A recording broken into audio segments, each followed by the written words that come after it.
One, two, meet me outside. Oh, meet me outside. Yeah, meet me outside. Yeah, meet me outside. Go, meet me outside. Yeah, meet me outside. Go, meet me outside. Meet me outside. Yeah, meet me outside. Yeah, meet me outside. Meet me outside. Yeah, meet me outside.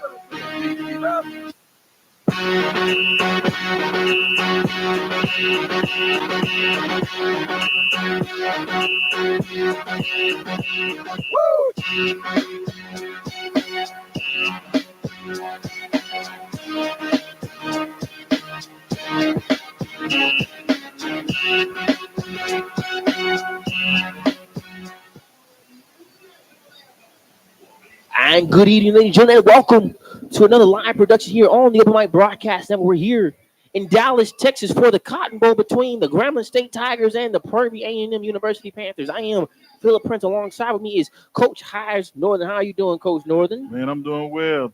Ready to get this game underway. Like I said, Coach, this is the 100th annual State Fair Classic. Well before our time, Coach. At least before my time. We won't speak about yours. But like I said, it's the 100th annual Classic, State Fair Classic.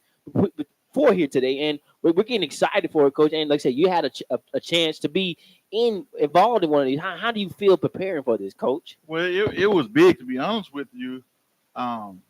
Playing at Southern, we never had a chance to see this game when we would watch film on both teams. So when I first started coaching at Grambling, and the first time we ended up coming to the Cotton Bowl, I was amazed at how many people were actually at the game. as we rode through from the interstate to the fairgrounds to where we parked, it was a little bit different then, but just seeing all the people with the black and gold and purple and gold and waving their pom poms when they realized that we were the different teams. And I've had the luxury of being on both sides of the battle, so it's a great experience. I mean, this is one of those things when we would get close, no matter what team I was coaching for, especially after the first year. I would wake the guys up on the bus and say, hey, man, enjoy this, because a lot of people don't get the luxury to see a game where you have the lower bowl pretty much filled to capacity. And to be honest, when I was coaching at Grambling, the games were not very close for a while. And then coming to Prairie View, when I first got here, the game still wasn't close, but we started, chipping away at that Grambling legacy, and finally end up being able to beat them the year that we won the championship when I was the defense coordinator for Prairie View. So it's been a blessing to be on both sides of this battle, and it's one that can't be understated. Absolutely. Like I said, you get to be a chance, a part of history. Like I said, it's the 100th annual State Fair Classic. And like I said, it's one of those things you want to be here in this atmosphere. If you're coaching, you're playing, or even just cheering on both teams here. So as we get set here for the State Fair Classic, the Prairie View A&M University Panthers coming in with a record of 2-2, 1-0 in SWAC, as the Grambling State Tigers coming in a record of 3-1, but no district, I would say SWAC conference plays yet. So if you're the Panthers, you got a chance to almost, I wouldn't say run away with it, but if you can come away with a victory here, Coach, you're looking pretty good in the West. Yeah, you like they say, you sitting in the catbird. See, you got a little bit of a lead, 2-0 in conference play with head-to-head tiebreaker over Grambling.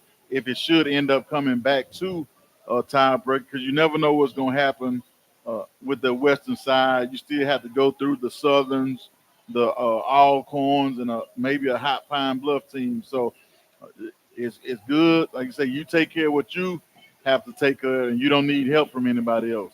Yeah, absolutely. So the Panthers coming in with a record of 2-2. Like I said, 1-1, 1-0 overall in SWAC play.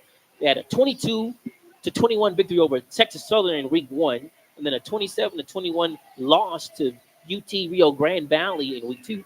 And then they lost to Rice in 38-17 in week 3, and then came out victorious last week to Northwestern State by a score of 27-24 for the Grambling State Tigers. They lost their week 1 by a score of 70-0 to Ohio State. Week 2, they defeated Kentucky State by a score of 37-31 in overtime. And then last week, they were able to defeat East Texas A&M by a score of 31-28.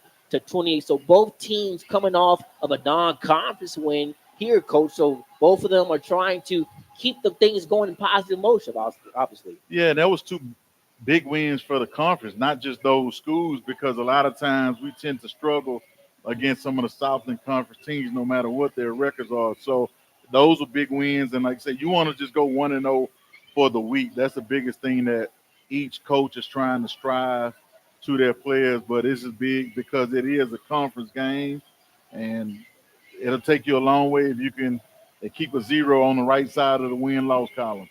Absolutely. The State Fair Classic actually said the last 10 meetings between the 2 teams, Prairie have a 6-4 lead over Grambling State. The last time these 2 teams met, of course, was last year in the epic 5 overtime game between the 2. Coach, can you recap on that one? Hey, man, that was a great game. It was some plays that should have been made by both teams, and there were some great plays that were made by both teams. So, like I said, it was unfortunate last year that one team had to lose, and I'm really thinking it's going to be another very close game this year as well. If you look at the matchups between the teams, I think they very evenly match in terms of offensive line, defensive line, quarterback play, DB play, wide receiver play, special teams. It's a very evenly matched game, and I think it's going to be a good one. Yeah, of course. As coming into this game, both teams, like you said, are pretty much evenly matched. But for the Panthers, they want to establish that rushing attack that was so effective for them last week. And this week, like I said, going against a SWAC opponent, they're going to be a little bit more hound to that running game that you're trying to enforce on them, right? Well, the thing is, when you can run the ball effectively, you're less likely to have turnovers. So that's a big thing. And I think the turnover in a special team game is going to be the biggest part of today's matchup.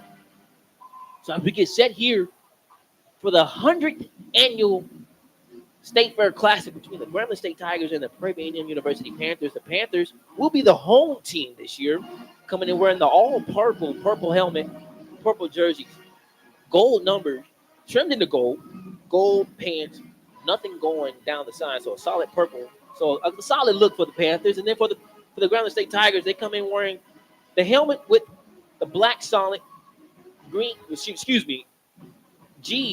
yellow G on the side of both sides, a white top with the red going on the top of the shoulder pads, black numbers, no outline, black pants with 2 yellow stripes going down to side. So as we get set, getting ready, prepared for kickoff, Grambling will receive to start this game, Coach.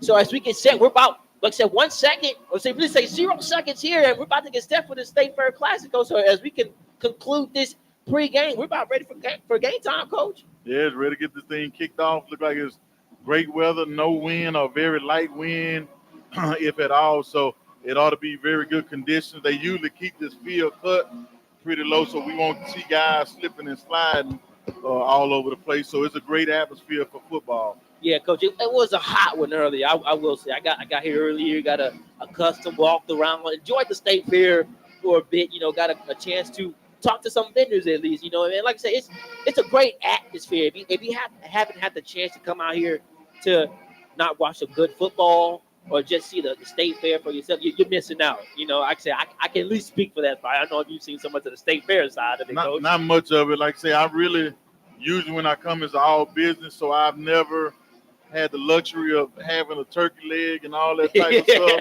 So, I'm always coming for football, whether it's the coach or announce. And I don't walk around much, but I'm looking forward to this game. I think the only people that might not be enjoying it are the people on the Grambling sideline, because the sun is directly in their face right now for at least probably another 30 minutes. So eventually it'll get cool and they'll be happy, if they up. But I'm looking for a big one today, a good one. Absolutely, we both are. So kickoff was supposed to be at 6 o'clock, but we're at 6:06. But both teams are out on the field, Coach, and we're getting ready to start this 100th annual State Fair Classic between the Grambling State Tigers and the Prairie University. I'm not going to put you on blast. You did say you have a score in mind. No winner. You had a score in mind, but we're going to see if they can get to 31-28, if I'm not correct, right, Coach? Somewhere in that range, 31-28, 31-34, somewhere close to that. You said here, like I said, Prairie will be kicking off this ball to start the game. Kicking off to Grambling, they will be kicking from right to left. So Grambling will get their first position, starting left to right. To kick deep for the Panthers will be number 85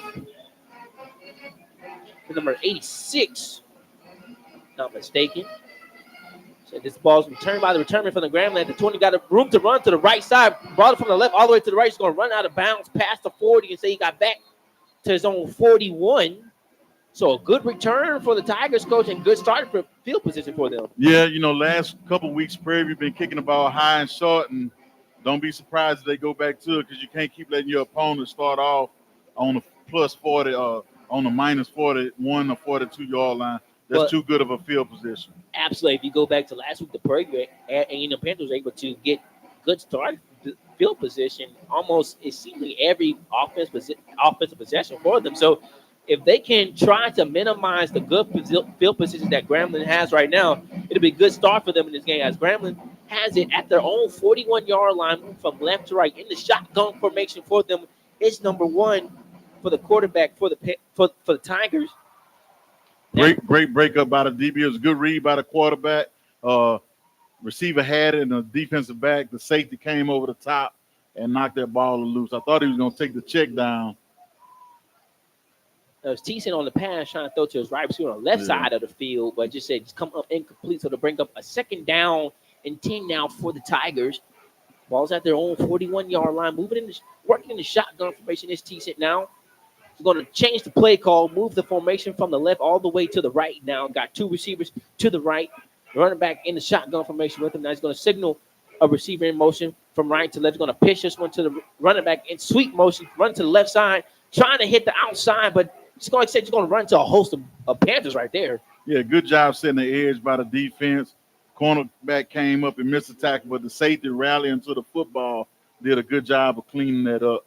Yeah, that's Tony Phillips on the carry right there, trying to take the sweep to the left side of the field. Just going to take a loss of 2 yards right there. So it's going to bring up a 3rd down and 12 now for the Tigers here in the opening possession.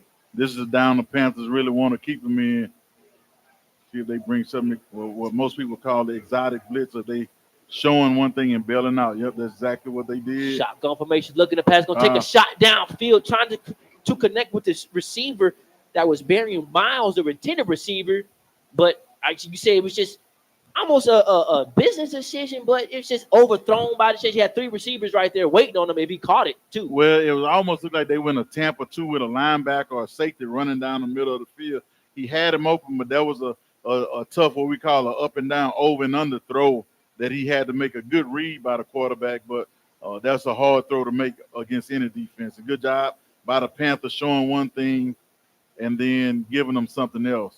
So the turn man for the Panthers, number 82, that is Andrew Dennis. He signals the fair catch as punt goes out of bounds as the Panthers are able to force the 3-and-out, Coach. As like I said, this is a good start for the Panthers. The Grambling Tigers got great field position, starting at their own 41, and you're able to force a 3-and-out their first drive.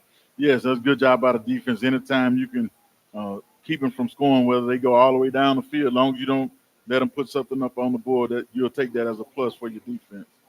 So the Panthers are going to get this now, starting at their own 25-yard line, moving from right to left on your down. Working in the shotgun formation, leading the Panthers in this drive will be number 21, Tevin Carter. He is in a pistol formation now. He got 2 receivers to his right, 2 to his left. Now going to talk the play call over. We're going to look to his respective sideline to get the correct play call. Now it's ready to go into action. Now it's going to take the snap, fake the handoff to Bingman, the running back. The pocket collapsed a second. Didn't think he got out of it, but was able to get out of it and just throw an incomplete pass right there. Yeah, they had him bottled up, and he tried to throw a check down just to keep from taking a loss. Good job by the Grambling defensive line getting some push. They got lucky they didn't get called for a lineman downfield. So after that incomplete second down, his first down pass is going to be 2nd down and 10. It's going to be handed off to Bingman. Bingman trying to run to the left side, and then I want to say he just got tripped up for a yard.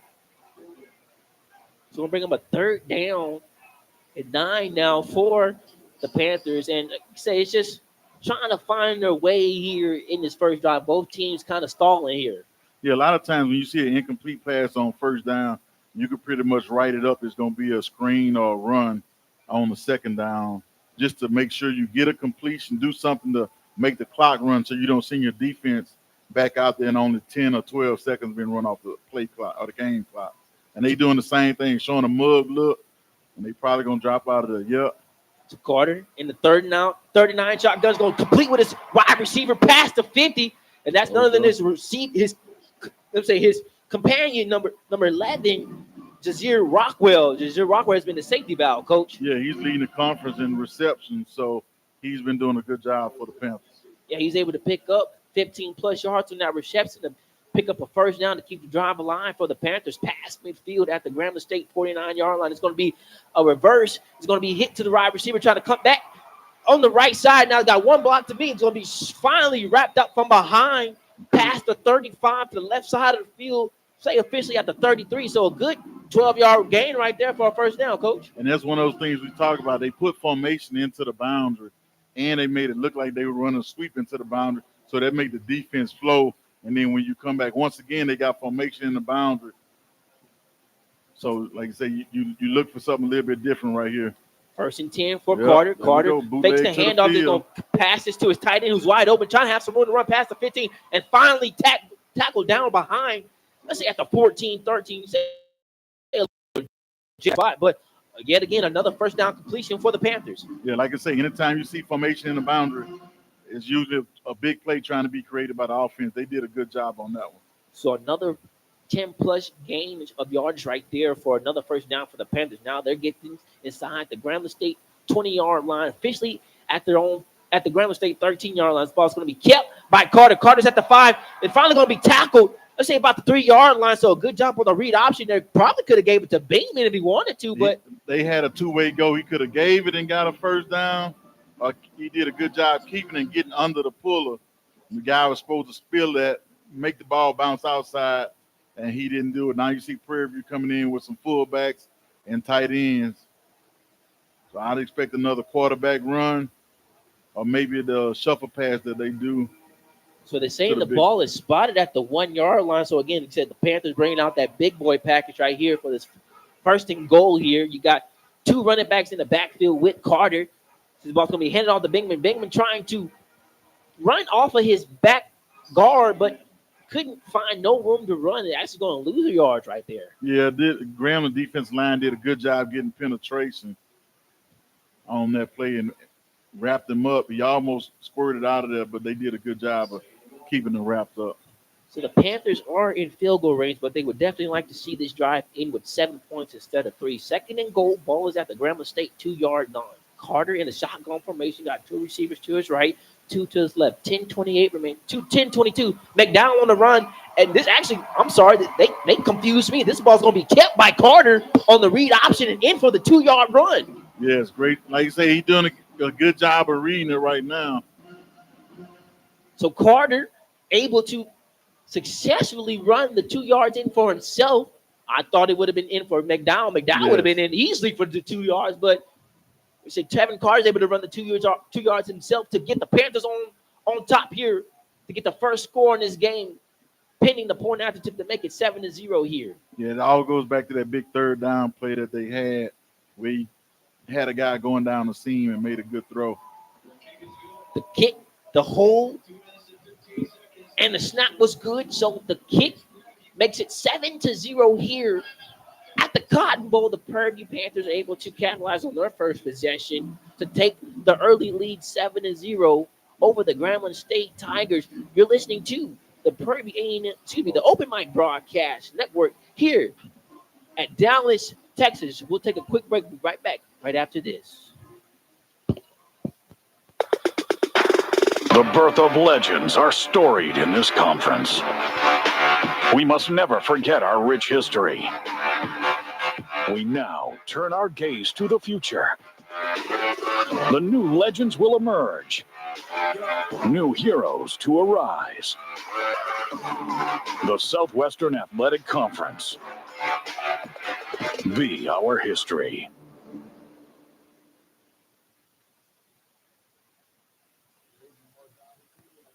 Join us daily for Southwestern Athletic Conference and Prairie View A&M University Panthers coverage on the Open Mic Broadcast Network. By far, we are the only network in the community that is providing this type of coverage each and every day for the Prairie View A&M University Panthers. Don't forget, you can join in on the website at obnradio.com. Click on the 24-hour stream, listen to content that way, or you can subscribe to our YouTube channel at the Open Mic Broadcast Network. And welcome back here, ladies and gentlemen, to the Cotton Bowl, where the Panthers were able to capitalize on that touchdown, coach, to take the early lead. Like you said, you were able to stop the Grambling State Tigers on their first drive and take the early lead. So how do you feel about that going into this second drive right now? That's the start that you look for when you come into a game like this. Number one, you kept them from scoring on their first drive, and then you moved down the field like it wasn't a defense out there pretty much. So you made some good throws, you made some good reads by the quarterback in the run game. The guys caught the ball. You know, sometimes you get in an environment like this, you may see a guy drop a ball that he won't. So they off to a good start. Now let's see if they can keep it up. Now you score. Let's see if you can keep them off the board. Well, see, another thing is, like I said, clearly Prairie got the obvious, momentum, and see if they can sustain it throughout the entirety of their game. So to kick for the Panthers will be number 85 for them. We'll see, that's number 86 that says Desire Paget. I only have the correct number on him, as this kick is going to be a squibber picked up about the 19, trying to get a return, running all the way to the right side, now past 30 to 35 to the 40. You got a flag coming in about the 39. on the Grambling side of the field. So we'll see if this one gets called for a holding and push them back. Yes, it's definitely going to be either a hold or blocking below the waist on this where it was thrown, because it wasn't where somebody could have grabbed the face mask. And you see the referee pointing to his left, which is where Grambling is coming from.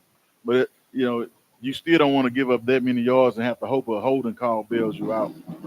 So as we await the call, right now the Grambling State will get it, like I said, good field position. But this holding penalty is going to push them back 10 yards. But it's like I said, you're still going to get good field position, probably be at their own 30-yard line. But Well, it depends on where they say the flag was thrown. Okay, so they took it from the end of the run. Sometimes they'll mark it from where the flag was thrown. so 10:07 here in the first quarter. The Panthers are able to score on their first drive on a 2-yard touchdown run by Tevin Carter. So now the Grambling State Tigers have their second look at things here, trying to see if they can tie this contest, starting at their own 29-yard line, moving from left to right. This ball's going to be handed off to the running back. He's trying to hit the left side. He's going to have positive yardage, but finally wrapped up, and that's number 23 for the Tigers on the carry. That is, that's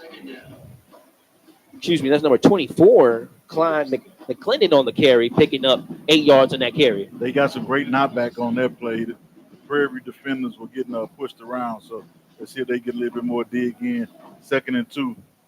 So to set now trying to work. He's going to hand this off to the run back, trying to run this to the left side, trying to follow his box. Going to be wrapped up immediately, trying to bounce to the outside was the running back, Brian Eaton, but he's going to take a loss right there, wrapped up immediately by that corner for the Panthers, Coach. Yeah, that was a good job. The safety running the alley to the field. He read the corners. Not the corner, but the wide receiver that was blocking the defender. He read him and did an excellent job making an open field tackle for a loss of about 2 yards on the play. So that sweep to the left for the Grambling goes for a loss of 2 yards. So it's going to bring up a 3rd down and 4 down for them. Working in the shotgun formation is to set. Got 1 receiver to his left, 3 to his right. Looking to pass, going to step up, trying to avoid pressure. Not going to roll to his right. He's going to throw this one to the receiver that's open at the 45. It's going to be finally knocked and ran out of bounds at the 47. So a good gain right there to get the 1st down, to keep the drive alive. Yeah, good job by T-Set staying alive. He's a very good athlete, not just an average guy. He led his team to the state championship out of Scotlandville, Louisiana in basketball. Took him real far in the playoffs in football. Started some games at Southern as a true freshman. Now he is at Grambling, keeping plays alive. So 1st and 10 now for Grambling. Ball is at their own 48-yard line. This ball's going to be handed off to the running back. Running back trying to run to the left side of the field, and it's going to pick up about 4 yards right there. Was number 7 was the running back. And that is Trey Bradford on the carry, picking up, let's say, about 5 yards on there. Yeah, Bradford and Eaton neck and neck for who leading the Tigers in rushing. They both do a good job, averaging about 4.5, 5 yards a carry. So they having some success running right at the defense. This one's going to be kept by Tissette. Tissette trying to roll to his right, trying to find his receiver here on the the near sideline, trying to connect with number 2, Jordan Bryant, but couldn't come up with them. That's a tough throw for Tissette trying to make, Coach. Yeah, tough throw for a lefty rolling back. He probably thought he was going to have the underneath guy first, the fullback coming back across the formation. So he was set up with another 3rd and long. So the incomplete makes it a 3rd and 5. Clock stopped at 7:52. Tissette working in the shotgun formation now. 1 receiver to his left, 3 to his right. Looking at pass, going to try to complete receiver, and he does so successfully at the 35 to 20, 25, 20. Finally knocked down past the 15. Once again, the Panthers, it looked like they had an interception. 2 guys ran into each other. So that's Tissette able to connect with this tight end, Codavius Knight. Yes. For 15-plus yards right there. Almost thought the Panthers were able to pick it off right there, but just, I'd say, a half second late. Yeah, Knighton is a pretty good player for him. He has some very good hands. So that reception from a Knight gets the Tigers inside the Panthers' 20-yard line, officially at the Panthers' 15-yard line. And you see a little gamesmanship right here.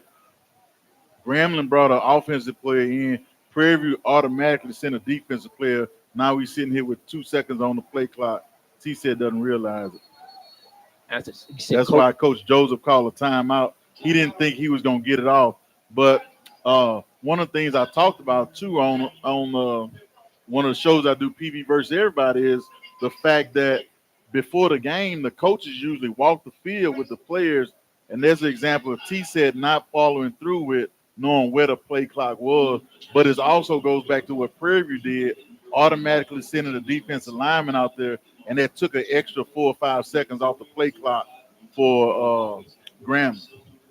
So we have a stoppage in the play right now for a TV timeout, so both teams can assess what they want to pull and call this play. So we'll step away momentarily. Keep it right where you got. You're listening to the Open Mic Broadcast Network.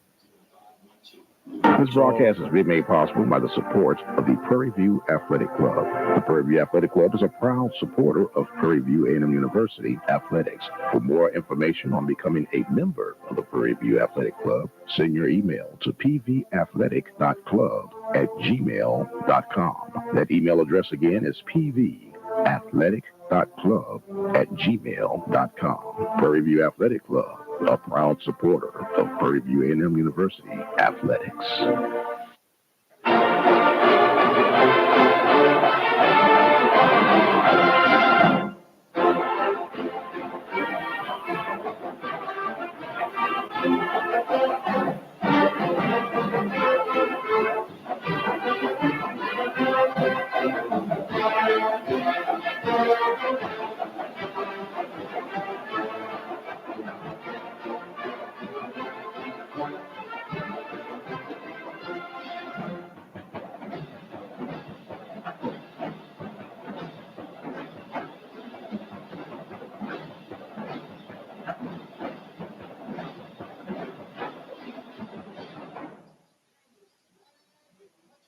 And welcome back here, ladies and gentlemen, to Dallas, Texas, here at the Cotton Bowl, where the Panthers have a 7-0 lead over the Grambling State Tigers.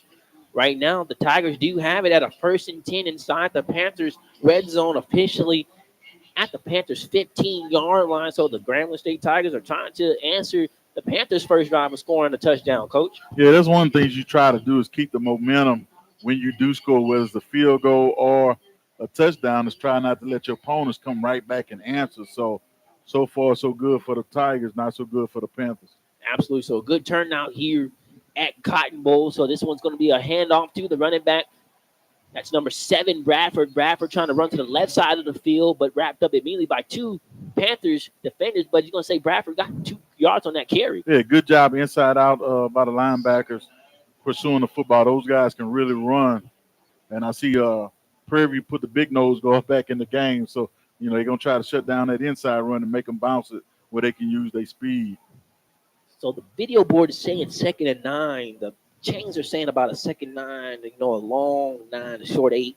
But we'll say 2nd down and 9. This ball's going to be handed off to Bradford. Bradford trying to run this to the right side now. Makes one defender miss, trying to cut back into the inside, but finally going to be wrapped up around the 10-yard line. Finally picking up, probably say, a hard 3 yards right there. Yeah, that's a good job. He did put a good move on the safety coming up, but Panthers really stretching that ball out, making it go sideline to sideline, taking away that downhill run that Grambling wants to have.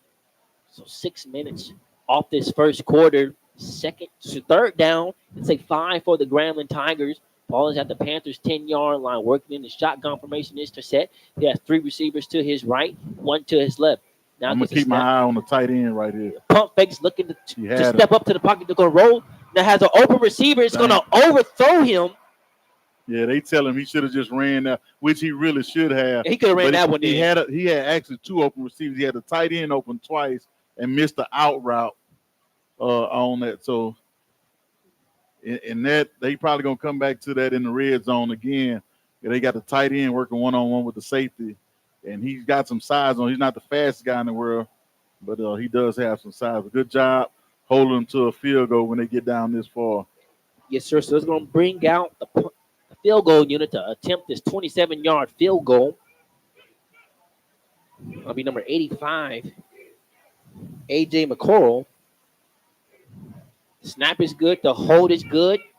And the kick is good. So Grambling's able to finally put up points. That's actually number 49 for them. That's Theodore.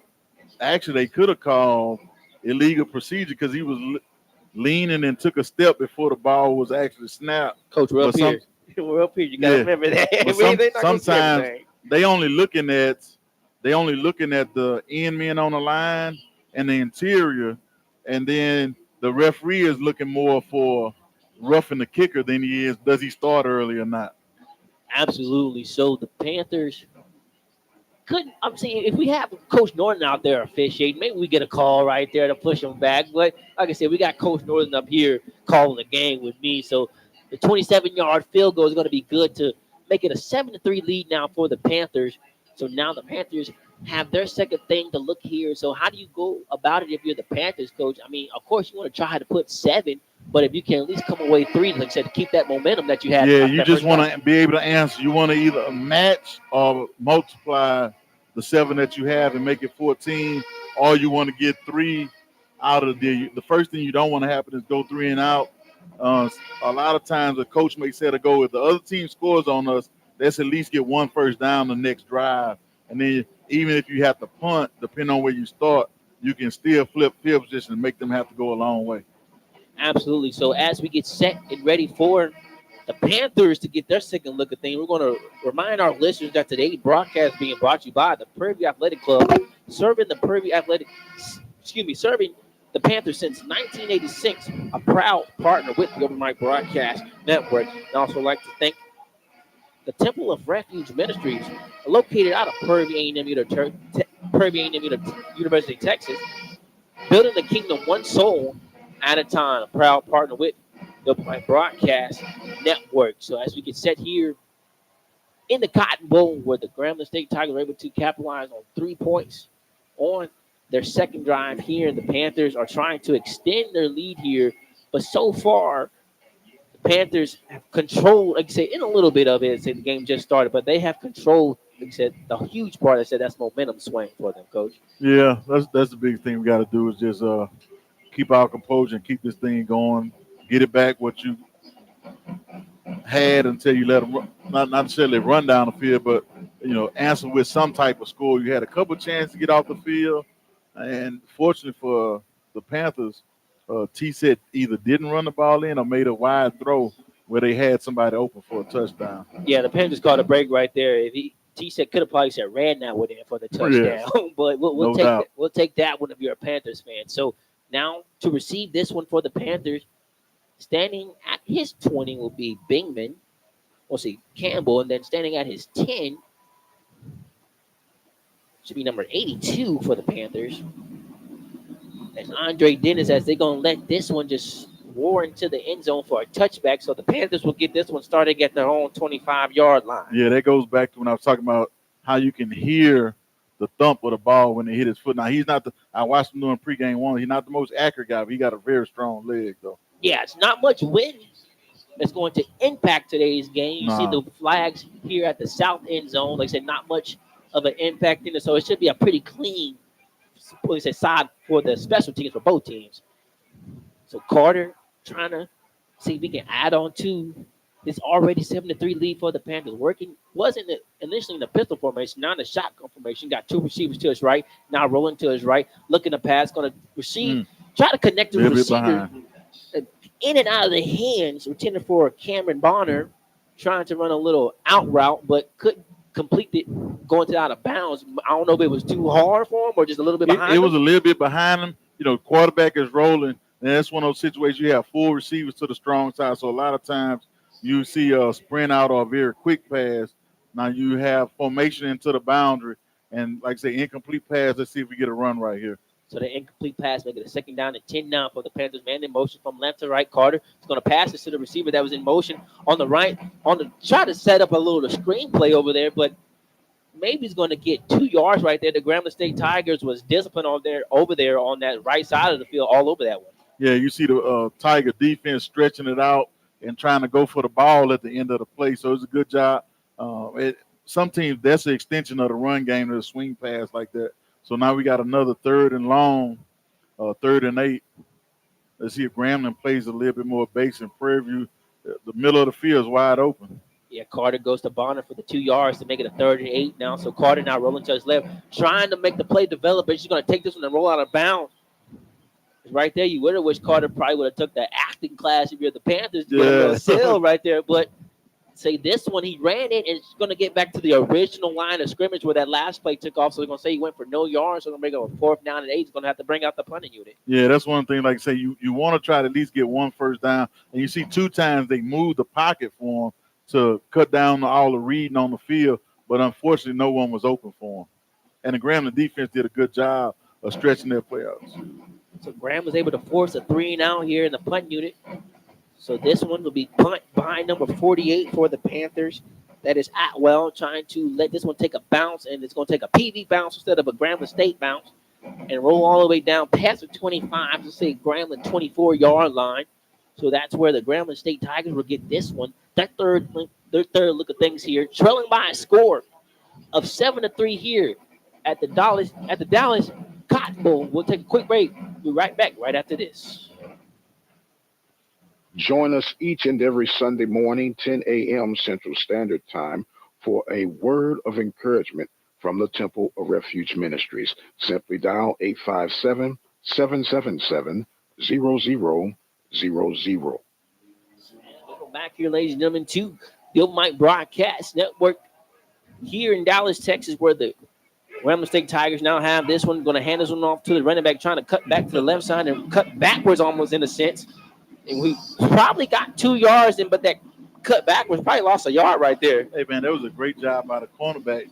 And a lot of teams don't block cornerbacks. That's just part of their philosophy.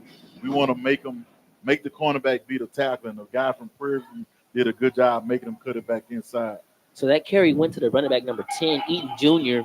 Like I said, he tried to run this to the right side, was positive for 2 yards, then cut back, then lost all the 2 yards that he got. So to make it a 2nd down and 10 now for the Grambling State Tigers. Looking to pass, going to connect to his running back on the design running back screen. But like I said, the Panthers all over that one, trying to connect was to set to his running back Bradford. Like I said, a loss of 2 yards right there. Panthers all over that one. Once again, good job by the defense stretching it out. And Grambling's inside running game has been shut down since the Panthers brought in, looked like some bigger defensive linemen.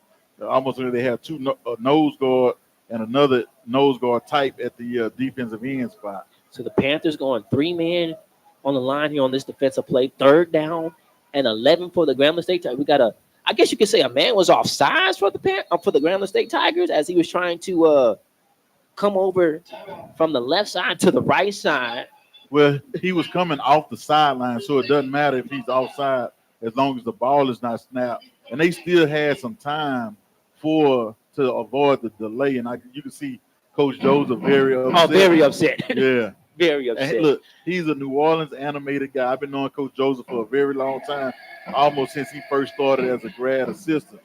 So he's a very good coach in my opinion, and he's gonna have those guys ready to play. Well, you can see the frustration that he had. His hat came off on that sideline because, like you said, you want your team to be on the P's and Q's. How frustrating is that, having to try and call an early timeout when you feel like you got in a sense, the offense, in a sense, stalling, but you know. Well, he's had to call 2 of them because of the clock. He may not have had to call that one, but I think his frustration, 3rd and long, and you backed up. So let's see what we get right here. So already having to burn 2 early timeouts here. We're left they with got 1 hold here. and they missed it. Tissette looking to pass, going to let the play develop, going to try and roll back to his left, went to the right, came back to the left. Now just going to take this one and run, and finally wrapped up out of bounds. Don't see any penalty markers for a late hit, so it's going to stand for about, say, a 7-yard gain. All that waiting around. Tissette couldn't find anyone open downfield. Good coverage by the Panthers all the way around. Yeah, good coverage. And when I was talking about holding, one of the Prairie View's linebackers grabbed the receiver that he was initially looking for. So it was good they didn't see that one. But it was a good job by the Panthers staying with their guys and pursuing. Like I said, you can really see the speed of the Panthers defense, especially the linebackers and the secondary. Yeah, absolutely. The Panther defense got to Tissette right there. Tissette almost could have got to the 1st down, but that speed of the Panthers defense got him to just keep them short about 4 or 5 yards. So this was going to be a return. But like I said, a great job and great coverage by the Grambling State Tigers right there, Coach. Like I said, special teams is going to have to be a huge fact right there. Yeah, they went from almost blocking the kick, and then Grambling turned around and did a good job covering the kick. So, like you say, special teams going to be real big today because I think it's going to be a very close game. So, every little, piece of dirt, every yard is very important, and those are the hidden yards of the game right there. Because he actually lost a few yards on the return. So it's going to push Kevin Carter. And actually, we got Cameron Peters in at quarterback now for the Panthers. He's going to have this one starting in at his own 15-yard line, moving from right to left. Again, the Panthers coming in wearing the all-purple helmet, purple jersey, purple pants, as the Grambling State Tigers coming in wearing the black helmet, white top, black pants with 2 yellow stripes going down the side as well. It's going to be handed off to Bingman. Bingman trying to run the left side. Got steps on one center. Got trying to run this outside the numbers and going to stay in bounds, finally being tackled, but getting positive yardage for about 6 yards right there. And, he wants to have a big game being not too far from here, being his hometown of Terrell, Texas. So he did a good job. Oh, got a false start. Yeah, the first penalty marker is going to be a false start that's going to go against the Panthers. But just to allude to what you were saying, Coach Bateman and McDowell were able to run for, we'll just say 5 yards on average for their first carry. So they're obviously trying to keep that momentum coming into this game. Yeah, but the thing about it, you go from because of that penalty, you go from second and a very short almost to now it's second and a long. So that may change the whole play call right here. Absolutely. What's a 2nd down and 4? Now you're looking at a 2nd down and 9 now. Ball's going to be kept by Carter. Fake the handoff to Bingman's going to keep it. Got one man to beat and stumbling across. Couldn't keep his balance past the 30. But you would say you can give the tackle to the Grambling State Tiger, but his balance finally stopped him. They say to give him forward progress about the 34. So a good yardage to get the first down run by Carter. I'm going to see by Peters, Coach. Great read by Peters. He was reading the backside defensive end, and the defensive end climbed to the running back. And when Peters pulled it should have been a linebacker there waiting for him, but the linebackers follow the pullers. That's what makes that offense so hard to stop. When you have pullers, it's different. You have zone blocking, but when you have pullers, those linemen or linebackers trigger a little bit faster. So it's a good job by him making the read, and his athleticism. You got him a few extra yards. Look like the guy that's down for Grambling got some what we call friendly fire. He was hit by one of his own defensive players that missed the tackle. That makes it even worse. You're going to miss the tackle, and you hurt one of your teammates. So that's, like they say, no bueno right there. And he got to get up and walk all the way across the field. Yeah, that's number 92. Finally able to get up on his feet and somewhat walk to his respective sideline on his own power. That's Calais Francis, the D tackle, 6'2", 330-pound sophomore out of New Orleans, Louisiana. So that's a good sign for them. Actually, that's the high school I want to say that Coach Joseph went to. I want to say he went to Shaw. I may be wrong, but I think those brothers went to Shaw High School down there. It's a family of Joseph guys that's very famous football players out of New Orleans. So 1st and 10 now for Peters. Oh, I don't know if he caught it, but it looks like he did. If Peters was able to connect with him early, he might have been a touchdown call right there. If he just makes a good throw, it's a touchdown because the Grambling safety went to the wide side of the field, and there's absolutely nobody. I don't think anybody would have caught him. Yeah, Peters able to connect with his tight end Jones for the reception on the slant right there for 10 yards.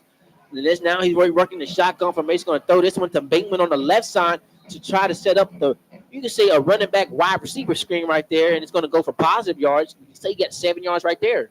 Well, they have 4 guys. Look like Bingham getting up a little bit slow. They have 4 on 3 out there, and the inside backer was telling the cornerback to go, and the cornerback went between 2 guys, and Bingham just went outside the double team block. So, and here you see some of the strategy again with the substitutions. They substitute, we gonna substitute. Now we gonna see if we can milk the clock a little bit. Grambling leaving guys wide open out there. 5 seconds. We'll see if this will be the last play here in the first quarter. And it looks like they just got it off in time. So Peter's going to run this one. It's going to be just got enough to the first down. It was a 2nd down and 4. Needed 4 and got just 5. So that will take up. 2 linemen. Yeah, you got 2 offensive linemen. Hopefully they just got friendly fire right there. But that will take us to the end of the first quarter where the Panthers are leading by a score of 7-3 over the Grambling State Tigers. We'll take a quick break and we'll be right back right after this. How you doing? It's the radio guy, Dr. Mike Prince with the Open Mic Broadcast Network. People often ask us, how can they enjoy our daily content that we provide at the network? Well, there are several ways you can do so. You can first go to the website at obnradio.com, Once you get to the website, there is a 24-hour stream that you can listen to. And in the event that there's a live game going on, you can listen by clicking the Listen Live link or by dialing 857-777-0000. For those of you who may miss the live coverage, you can always join in on our YouTube channel at Open Mic Broadcast Network. And that, my friend, is how you stay up to date with the things provided each and every day here from the Open Mic Broadcast Network.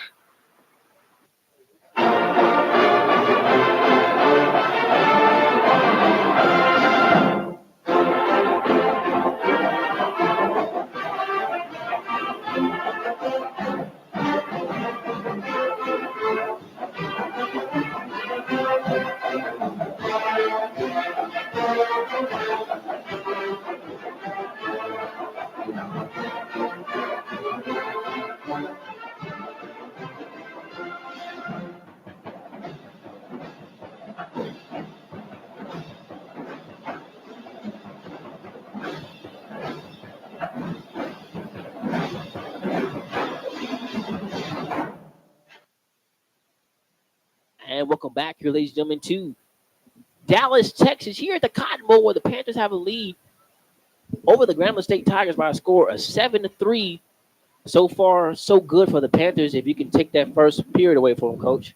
Yeah, anytime you had a lead, you'll take it, and you moving the ball. You had a couple successful runs and throws by Peters, and that may have been predetermined that he was going to come in the game. A lot of time, when you have two good quarterbacks, and coach has been saying that all along, you'll say the third or fourth series of the game, I'm going to bring in number two no matter what the score is. Because those guys are very similar in what they bring to the table.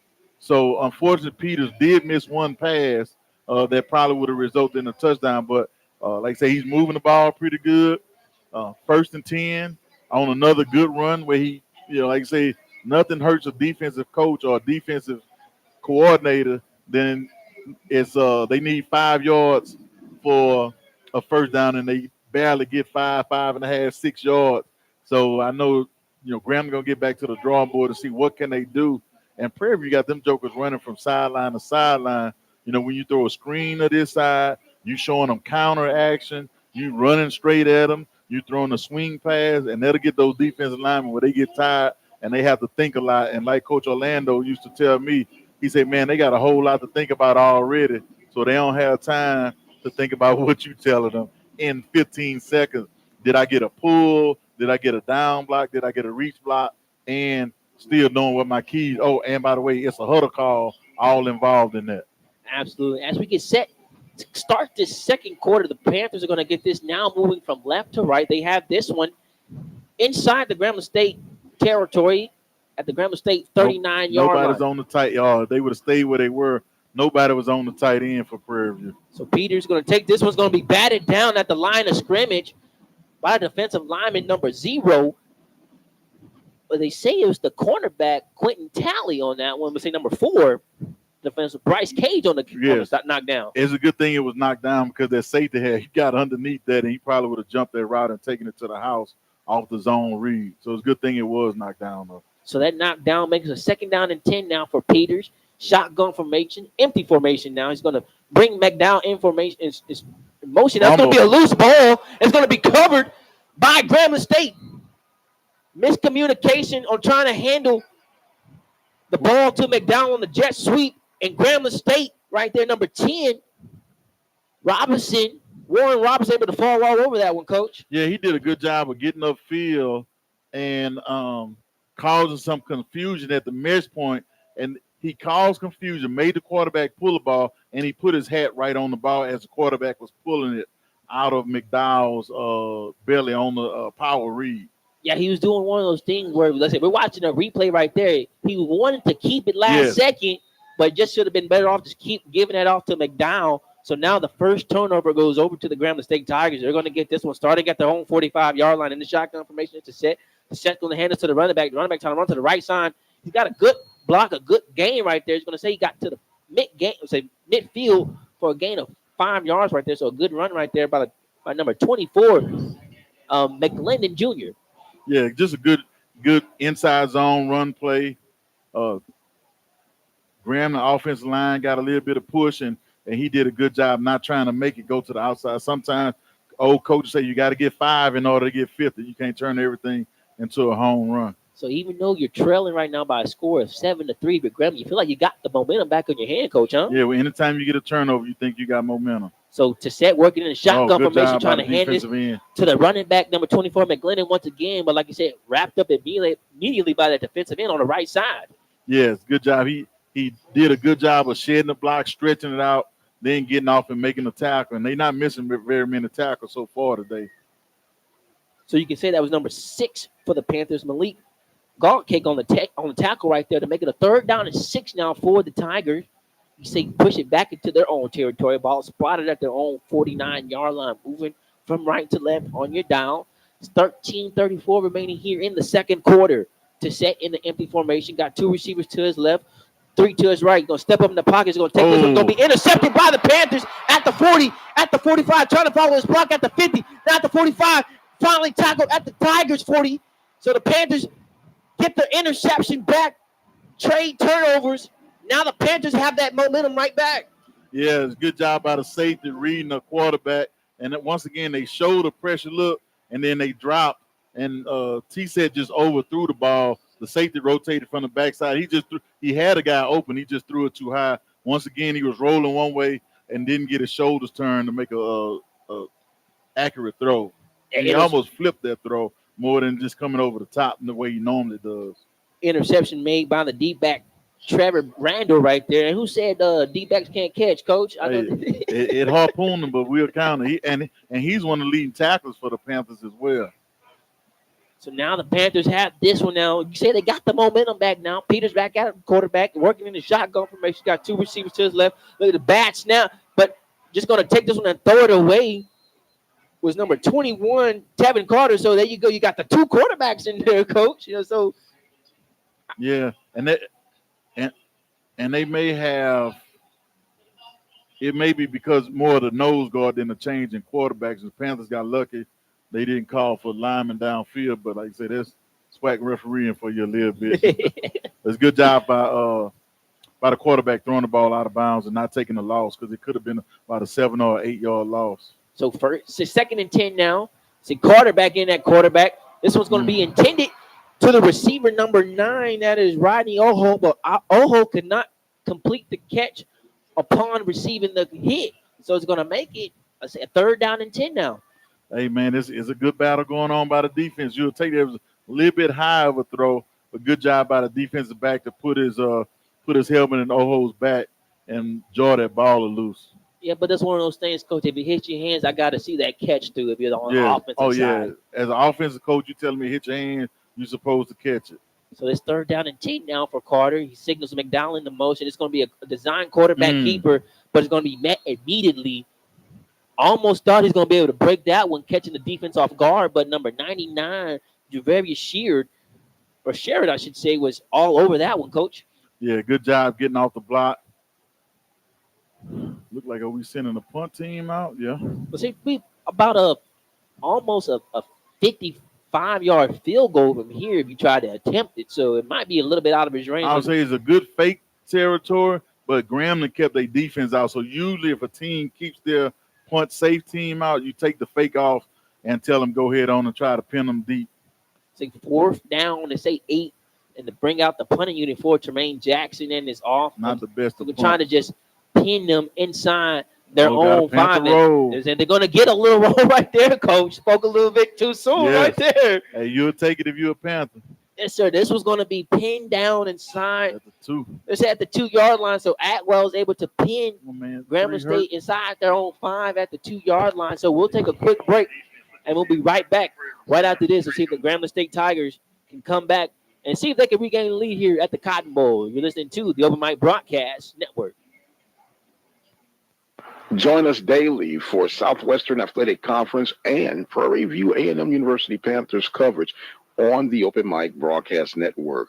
By far, we are the only network in the community that is providing this type of coverage each and every day for the Prairie View A&M University Panthers. Don't forget, you can join in on the website at obnradio.com. Click on the 24-hour stream, listen to content that way, or you can subscribe to our YouTube channel at the Open Mic Broadcast Network.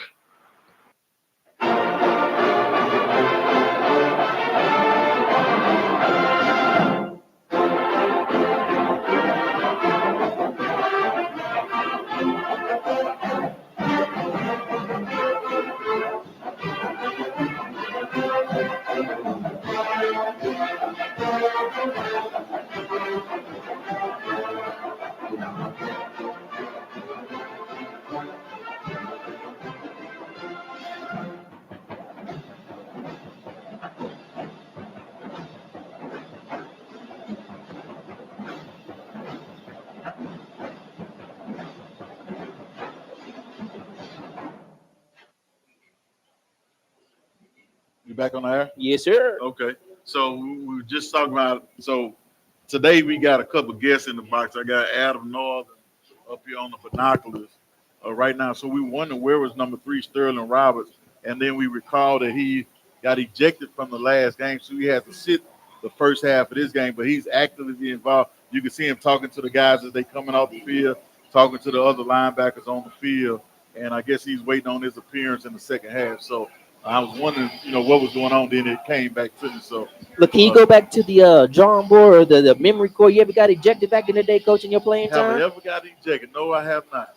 Is it rough back then? A little easier to call in the game back then. No targeting. Oh yeah, definitely. We used to have plays where if you were underneath defender, coach would just tell you just take people out. Don't worry about covering the curl. Any crosses, we used to call it killer crosses. As we get ready to set back here for this first down play for Grambling State, as this handoff from to set to the running back number 23 for them, it's going to go positively for about 3-4 yards right there. That was, you can say, I don't have a number 23, so we'll find out. But like I say, a good game for them. It's going to hand it off back to him for another positive gain. It's going to be about 2 yards shy of the first down. So back-to-back plays to this running back coach, and he's able to pick up positive yards for them. Yeah, that's number 13 for the Tigers. He has number 13, Andrew Cruz on the carry right there, on the back-to-back carry. So that first carry was able to go for 4 yards, and then this one goes for about another 3-4 yards. So to make it a 3rd down and 2 for them, it's going to be handed off to Cruz once again, and this time the Panthers are all over that one. He may have gotten 1. He needed 2. So where the spot is up top, he's short. The Prairie defensive line did a good job getting some push.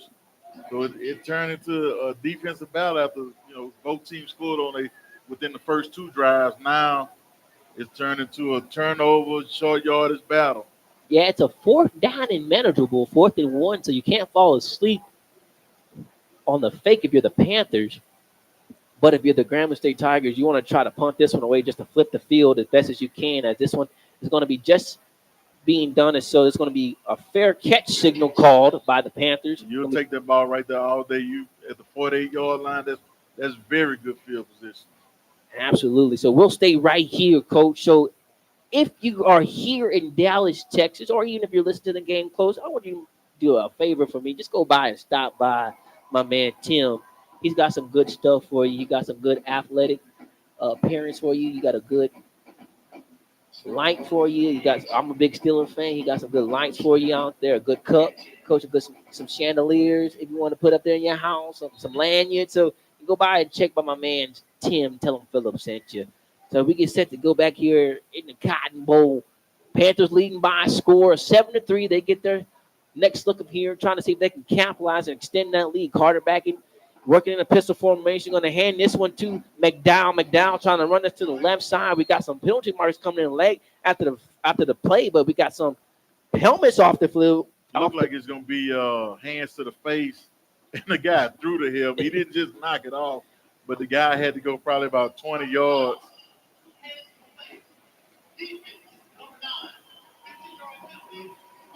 Yeah, on this side, they had two of them on the plate, but the one that was closest to Grambling sideline, the Grambling defender threw the helmet. On this side, it just got knocked down, and the guy went to pick it up. Yeah, that was Austin Anayi. I'm sorry, but his helmet got off, and he's trying to plead for the call. Yeah, so, already. so he finally got his call and is able to get the 15 yards and push this one now into the Tigers territory officially at the Tigers 35 now for the Panthers. I would say the 34 for Carter now. Shotgun formation, got split receivers, one to his left, one to his right. Gets the snap, going to fake this one, hand it off to Connor. Connor trying to come around the end around, got blockers in front of him, past the first down marker, past the 15, and finally knocked down at the 19. They give him to the 2020. We'll say at the 19. Yeah, good job by the Panthers offense again. They pull guys to the field and then run a little flip toss. Some people call it a ghost reverse back to the field because he's going by himself to the short side of the field. So they making Grambling defend 53 1/3 yards. That means sideline to sideline. 9:50 remaining here in the second quarter. Shotgun formation for Carter. Signals McDowell in motion. He's going to keep this one on the design quarterback keeper. Going to run it to the left side. Got one blocker to beat. He's going to finally angled out of bounds. Past the first down marker. Needed to get to the 10. Got to the 8. Yeah, good job. Like I say, went to empty and just tried to count how many guys in the box. If it's 6 guys or 5 guys in the box, then he's going to run a draw. If nobody goes out with McDowell, who went in motion, then he's going to throw the ball to him, just like they did earlier to Bing. So now it's going to make it a 1st and goal for the Panthers. The clock stopped momentarily just for the change to get associated, but it's 9 minutes and 15 seconds remaining here in the second quarter. Now we got some substitution now coming in for the Panthers side. Carter ready to work. You got 2 receivers to his left, none to his right. McDowell in the backfield is going to signal a receiver from left to right. He's going to hand this one off to Connor. Connor trying to run to the right. Going to cut back inside. He's going to be in for the touchdown. Yeah, good job by the receivers. Well, they had a tight end and an H-back, so it's a good job by those guys blocking. And he just stretched it out, and he stretched it out so far that he ended up with a cutback lane. So 8 yards out, Connor is able to run the end around in for the touchdown to extend this Panthers lead 13-3, pinning the point after attempt. Yeah, like I said, they making them defend the whole field and sideline to sideline. You get them running, and then sooner or later you're gonna be able to run right at them. Now snap, the hold, the kick is up, and it is good. So 8:54 remaining here in the Cotton Bowl. The Prairie A&M Panthers leading by a score of 14-3 over the Grambling State Tigers. We'll take a quick break. Keep it right back. We'll be right back right after this. The birth of legends are storied in this conference. We must never forget our rich history. We now turn our gaze to the future. The new legends will emerge. New heroes to arise. The Southwestern Athletic Conference. Be our history.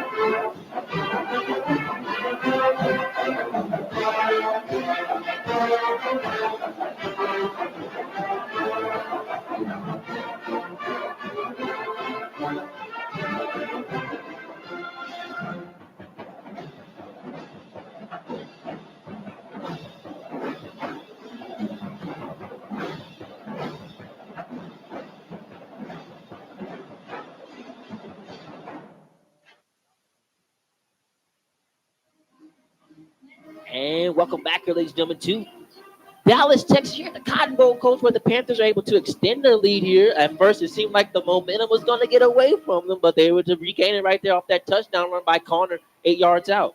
Yeah, they're doing a good job of making Grambling cover and putting some doubt in their mind.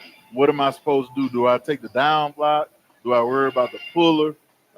Then once you start getting them to run the sideways, then they'll start overrunning plays, and that's overrunning the cutback lanes. And that's what happened. The linebacker overran exactly where he should have been. 8:54 remaining here in the second quarter. The Panthers leading by a score 14-3 over the Grambling State Tigers. We'll take this time to thank our sponsors. Like again, we want to thank the Prairie backers serving the open mic broadcast and the Panthers since 1986. And we'd like to thank the Temple of Refuge Ministries, located in Prairie View, Texas, building one soul at a time. Now back deep forward. Grambling will be their return man standing at about, let's say he's on 15-yard line. Yeah, hopefully the Panthers can keep them bottled up because they've been having some success in the return game.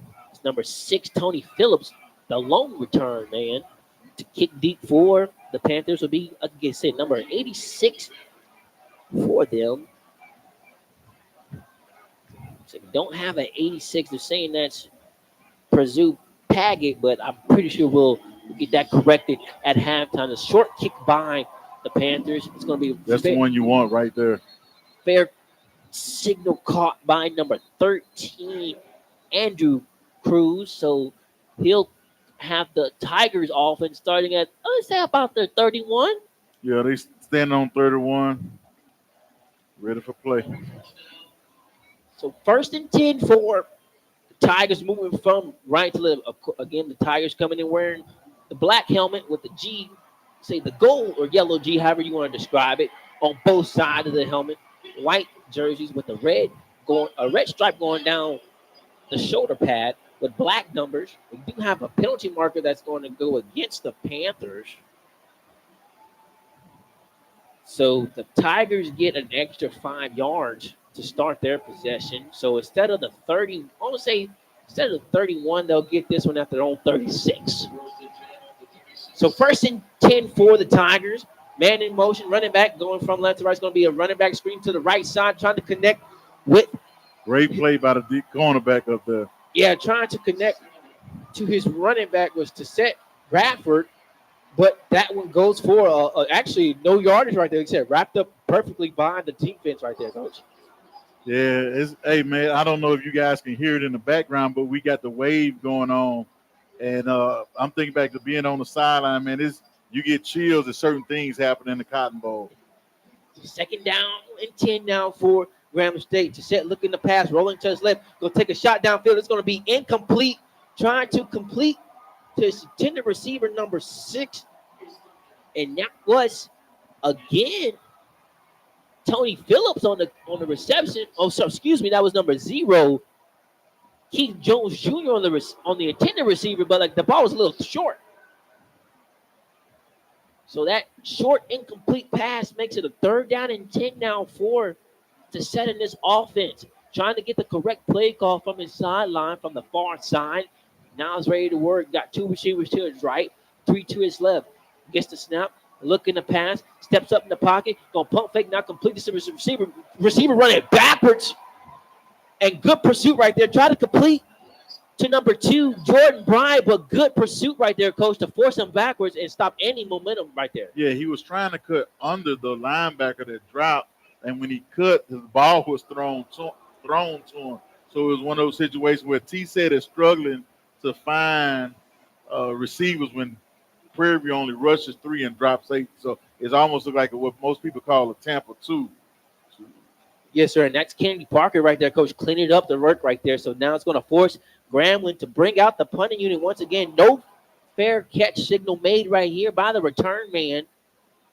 Trying to identify who that was. Kind of a close call right there. He's trying to do something special right there. Yeah, they tried to fool him because they had 2 returners, and one returner took off towards Grambling's sideline to make him think, but they didn't fool anybody, unfortunately. So it was a good job by him catching the ball and holding on to it. And they'll get started around about the 27 or 28-yard line, looking like actually sitting on the 25. Yeah, that was Andrew Dennis right there on the return right there. And luckily he was not able to cough up the ball. So the Panthers will get this one starting at their own 25-yard line with the lead 14-3. We'll take a quick break and be right back right after this. Join us daily for Southwestern Athletic Conference and Prairie View A&M University Panthers coverage on the Open Mic Broadcast Network. By far, we are the only network in the community that is providing this type of coverage each and every day for the Prairie View A&M University Panthers. Don't forget, you can join in on the website at obnradio.com. Click on the 24-hour stream, listen to content that way, or you can subscribe to our YouTube channel at the Open Mic Broadcast Network. Join us daily for Southwestern Athletic Conference and Prairie View A&M University Panthers coverage on the Open Mic Broadcast Network. By far, we are the only network in the community that is providing this type of coverage each and every day for the Prairie View A&M University Panthers. Don't forget, you can join in on the website at obnradio.com. Click on the 24-hour stream, listen to content that way, or you can subscribe to our YouTube channel at the Open Mic Broadcast Network. And welcome back here, ladies and gentlemen, to the Cotton Bowl, where the Panthers are leading by a score of 14-3. Coach, so far so good for the Panthers, huh? Yes. Like I say, you'll take it anytime you had a lead, you'll take it, and you're getting the ball back with a confused Grambling defense. So the biggest thing is if you don't turn it over, you're gonna have a good chance. Now Grambling has started struggling in the running game, and T-Set can't find anybody to throw the ball to in that drop 8 defense. So remind our listeners that Grambling State did receive the ball to start off this game, so Panthers will get this one to start off the second half. So this one's going to be a misdirection, try to fake the handoff to McDowell and then try to run. Now they finally got him for lineman downfield. The guy that threw it is standing right by Grambling's defensive coordinator. So I'm pretty sure look where they are when the ball was thrown. But it was a long developing play. And once again, formation was into the boundary. So as a defense, I'm looking for them to try to take a shot or maybe a reverse or something. That's what they did. It almost looked like they were, I would say, a double pass look. But he took too long to get rid of that ball.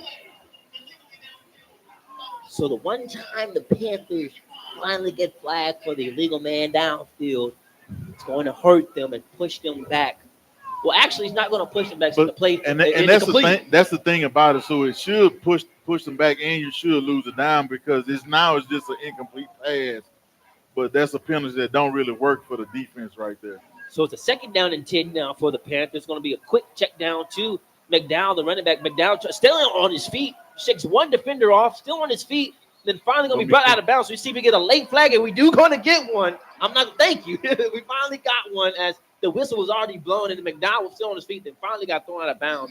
After he would say he probably got the first down, depending on the spot.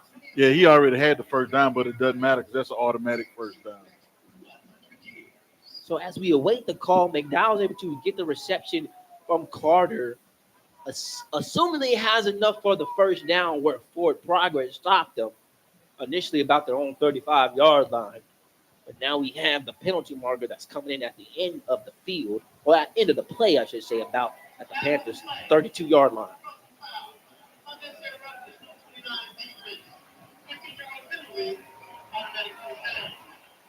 So you got the unnecessary roughness going against the Tigers, and the Panthers are able to add on to that end of that reception. Now the ball's going to be spotted at midfield. Coach, 7:10 remaining here in the second quarter. The Panthers have a chance to add on to that lead here. Yeah, and when you Graham, you can't afford to give away yards like that. Now shotgun formation for Carter. 2 receivers to his left, 1 to his right. Looking to pass, going to take a shot got to the left side of the field. Got a man wide open. In and out of his hands. And he's usually a very reliable receiver. Man, oh man, you can't ask me anything better than that. I wonder if Mr. Tim can hear the O's and R's from that one, Coach, because, oh, my God. You know what? It looks like he lost it in the lights because his hands never touched the ball. It hit off his shoulder pad, so he may have just lost it. And sometimes in certain stadiums, it happens in the corner. I know it happened to me in the Superdome before. You Just can totally say it was a missed the little on the ball. throw. You can say it was a little on the throw, but Nah. that was got to be catch. That was it- got to be catch. Yeah, but I think I'm really thinking he had to lose that in the lights because that kid is too good of a receiver to let a ball hit off his shoulder pass. Yeah, that's the one who cost the game-winning touchdown against Grambling, coach. So against of course, Texas Southern game, yes sir. So here we go now. 2nd and 10 now for the Panthers. Ball's going to be handed off to McDowell. McDowell run to the right side, trying to cut back into the middle of the field, and finally going to get positive yardage. Follow his blockers, knock down past midfield into Tigers territory. Going to say officially at the Tigers 44-yard line. Yeah, I'm not sure. Okay, I was just about to ask what's something going on with Beam because I remember he went out early, and McDowell had been getting the bulk of the carries lately, but Beam just came back off the sideline. So let's see, it's 3rd and about 5. See if they try to get him to the edge of the defense. They say a 3rd and 5. You can say a long 4, short 5 for the Panthers. Wasn't a shotgun formation now. This is a game-winning formation. They motioned him out. It's going to be a handoff to the running back trying to shut up the misdirection counter if you want to. Yeah. Trying to get back to. And they may have already had in their mind they were going for it right here. So that may be why they tried that because they knew they were going. They may try to draw him off sides first. So let's see if they do that first. So he was able to pick up. Oh, and the Panthers jump. God dog it. Say Connor was able to pick up 1 yard on the, I would say, mixed direction counter right there to make it a 4th down and 3. But now the Panthers just hurt themselves getting the false start to make it a 4th down and 8 now to push them out. I guess seemingly of going for it territory, Coach, huh? Yes, sir. You see Coach talking to Big Bowers right there from not too far from here, from North Mesquite. So 5:35 remaining here in the 2nd quarter and first half of play. Panthers leading by a score of 14-3. Panthers have 3 timeouts, but the Grambling only have 1 timeout. And there may be some confusion going on. I see a couple of Panther. Oh, come on, guys. A couple of Panther offensive linemen having to be separated. But that's gonna happen in football. Just because even if you see coaches arguing on the sideline, it don't mean that they don't like each other or there's something majorly wrong. A lot of it is competition. Was that? Absolutely. So we're going to stay right here, Coach, with the Tigers now getting this one. There was a fair catch called and signaled at the 15-yard line. So if you're the Grambling State Tigers, Coach, I mean, you're trailing by a score of 14-3. What are you trying to tell your team? Man, to get a first down. You keep getting chances to cut into the score, and it's almost like the team's going back and forth. Like, here, you take the victory. Now you take it. I don't want it. But that's going to happen in football. There's going to be some ebbs and flows. So it's setting out, ready to work. It's shotgun formation. Going to take this one, hit with receiver, sitting down just in the soft zone of the defense right there. At about the 22-yard line is going to be about 3 yards shy of the first down, but good, fast, completion right there for it to set. Yeah, and the only thing about that, the only thing that's going to stop that play is man-to-man defense. You can run cover 2, 3, or 4, and it's going to be somebody open on that play. It's just a spacing concept that you can't stop unless you're playing man. Making that reception, let's say a 7-yard reception officially was Tyson George. So this one's going to be handed off to the running back now. Initially, the first down, about a yard shy of it, but they're going to give generous spot right there. Was number 7 Bradford on the carry, needed 4 and picked up 4. Yeah, and they just read the box. Prairie had a 4-man box, not counting the overhang. So Grambling just handed the ball off and told them get down here. So everything right here has to be outside because of the big nose guard in the middle right here. 1st and 10 now for the Tigers, and now it's going to be a pass from Toussaint to his right receiver again, number 8. That is George on the out route. We say that was going to go for another gain of 5 yards, so they're able to move the change right. They're going to say officially 4 yards right there. Yeah, he's the Tigers' leading receiver, about 200 yards, a little bit over that on the season. So 2nd down and 6 now for Toussaint in his offense. Looking to pass, fake the handoff to Bradford. Bradford's going to run to the right, and this is going to be a pass completed to, again, George once again, and George is able to pick up the first down, Coach. They just trying to do a good job of getting the ball to their playmaker in space. We call it a little slip screen right there, getting some offensive linemen out in front, and he found a little bit of a crease. Yeah, did a nice job of trying to get the defense to move to the right and throw the pass going back to the left side right here to make it a first down and 10. This is going to be handed off to Bradford. Bradford trying to run to the left side, shakes off one defender to miss his tackle, and finally going to run out of bounds here on the PV's side of the field. We'll see where they officially mark them at. They have them past midfield in the PD territory. Yeah, it may be a first down. It's very close. Okay, they gave it to him. Yeah, the guys on both sides going to have to sort of watch what they're doing because it was guys blocking and skirmishing all over here by the Gatorade cooler. So, you got to make sure once you get out the white, the play is supposed to be dead. So you don't want to cost your team 15 yards in either direction.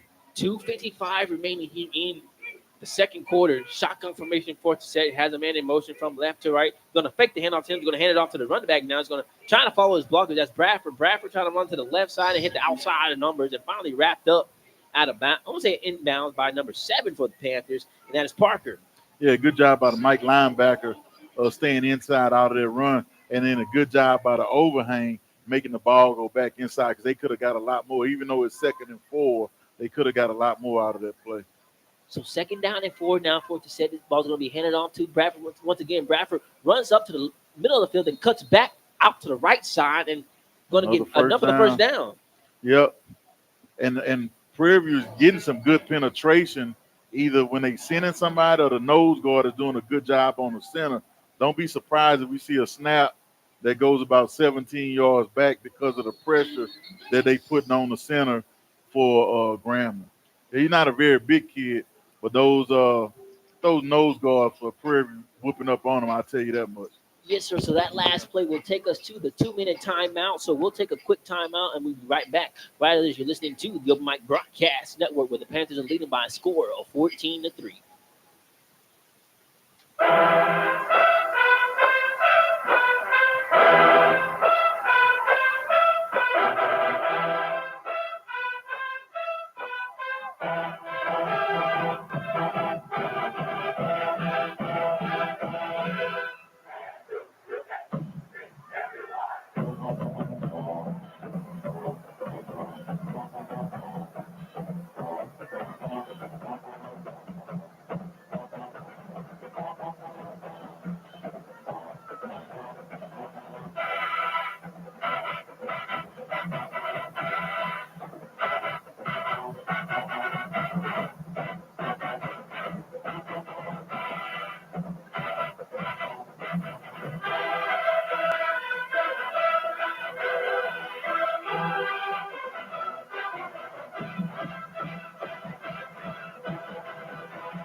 And welcome back here, ladies and gentlemen, to the Cotton Bowl, where the Panthers leading by a score of 14-3 over the Grambling State Tigers. Just coming out of that 2-minute timeout, coach. Right now, the Panthers are trying to see if they can stop the Tigers right now, looking at a 1st and 10 at the Panthers' 38-yard line. Yeah, so 2 minutes left. I want to say Grambling has 1 timeout left. So where they are on the field, I don't think time is going to be pressing for them. So you get ready to resume back into action to they set. missed a holding call. On the design quarterback keeper. I wouldn't say initially it looked like a design quarterback keeper, but he did the right move of taking that one and running it forward. Like you said, you missed a holding call right there. Yeah, they did. But to set was able to pick up, I want to say 8 yards on that one to make it a 2nd down and 8 now. And had he dove instead of slid, I'm sorry. He had enough for the first down. Yeah, he would have had. But what they do is they go back to where you started the slide. So that's how he lost those couple of yards. So now they do have the first down. They may pick up the pace right here, though. So instead of a first down run, that was a 2nd down run. And This second down run goes back to the running back, is able to pick up the 2 yards that he needed from Tissette missing out on that slide. So go move the chains. 1st and 10 now for them. Ball is spotted at the Panthers' 27-yard line. 1 minute and 20 seconds remaining here. The Tigers moving from right to left. Tissette gets the snap. Looking to pass. Going to throw this to the right side of the numbers. Going to be finally caught, but good job wrapping them up over good there. Thing about it for the Panthers, the clock is still running. So you're wrapping them up right there was number 2. I can identify that number correctly. They're saying Jacoby Banks is number 1, but that don't look like a number 1 here, Coach. But as we set to go here, 2nd down and 2. This ball's going to be handed off to the running back, and he's trying to run it to the left side, and he's going to have enough for the 1st down. That was McClendon on the carry. So you only need to pick up 2, got 3 right there. And I don't think they realize that the clock is already rolling. Yeah, you got 35 seconds here remaining. You got 1 timeout in your pocket. They're taking a little bit lackadaisical right here, well, Coach. The referee was standing over the ball because one of the guys from Grambling limped off. He should have laid down on the field. The clock should run 25 seconds. Ball finally gets snapped. The ball's going to be a quick slant pass to the receiver. Take a timeout right here. Yep, they calling it. Quick slant pass from Tissette to George to get the Tigers now inside the Panthers 10, officially at the Panthers 9-yard line, and the Tigers going to have to take their final and last timeout here, with stop the clock at 19 seconds. Yeah, they finding them, man. They doing a whole lot of different things. You know, they'll let somebody run vertical, let him come off of it. They got him a couple screens, so they're doing a good job of making sure George gets the football. Now they're in a dangerous situation where pretty much it's going to take the running game away, and then if you throw the ball, you're almost forced to throw it past the sticks, which down here, it doesn't leave you in a lot of space. So a lot of times you'll see some interceptions down here, or you may tell your quarterback, we're going to throw it to the one receiver side or throw it where only your man, where you sure it's your man or incompletion. Well, you can see that the Tigers are trying to feed George, their playmaker, to get him involved, to get this offense some kind of spark right now, which is done so far. So you got them inside the 10, officially at the Panthers 8-yard line. You got 19 seconds, no timeout. You can at least try to walk out with 3, right, Coach? Yeah, I mean, they're going to try to get in the end zone because they're going empty. So that means 9 times out of 10, they're going to take a shot right here, maybe look at that third receiver from the top. Okay. Yeah. So they had the tight end matched up on the linebacker. That's probably who they were trying to go to. But then Coach Jackson called a timeout once he saw they went empty instead of 4 wides. It was what we call, some people call it 0-1 or empty big, where you have a tight end in instead of 5 wide receivers. So now we're going to stay right here. It's not going to be a long timeout. Coach Jackson did not like what he saw on that side. So it's one of those quick timeouts. Let's just quick assess things. You know, if they come back out in this formation, we'll be ready to go for it, right, Coach? Yeah. And they had a call, but I don't think he liked the matchup with Grambling's tight end, who's a good-sized kid with very good hands, matched up against one of the smaller safeties from Prairie. So they may substitute that safety out that was on, and now Grambling came back out, took the big tight end out the ball game, and they going 5 wide with all wide receivers. Absolutely. So now we got it. Say second down. You say goal to goal, but they just need about 2-3 yards to pick up the first down. And Grambling has a draw look. There's only 4 guys in the box for Prairie View. Low snap, but managed by Tissette. Empty formation, looking to pass. Has all day to throw. Just looking. It's going to take his time. Now going to finally throw this to the receiver. Intended.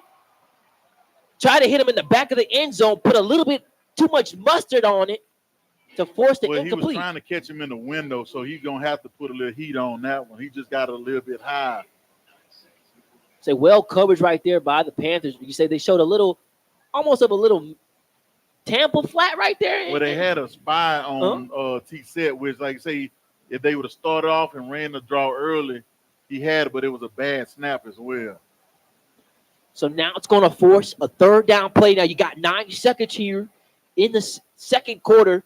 If you're the Panthers, you want to try and force as much time off this clock. Shotgun formation, looking at the pass, go take a quick pass. It's going to be in and out of the hands. Don't know if that ball got deflected by the linebacker, Coach, but it's going to still leave some time on the clock for the Tigers. He put some smoke on there trying to get it through a window again.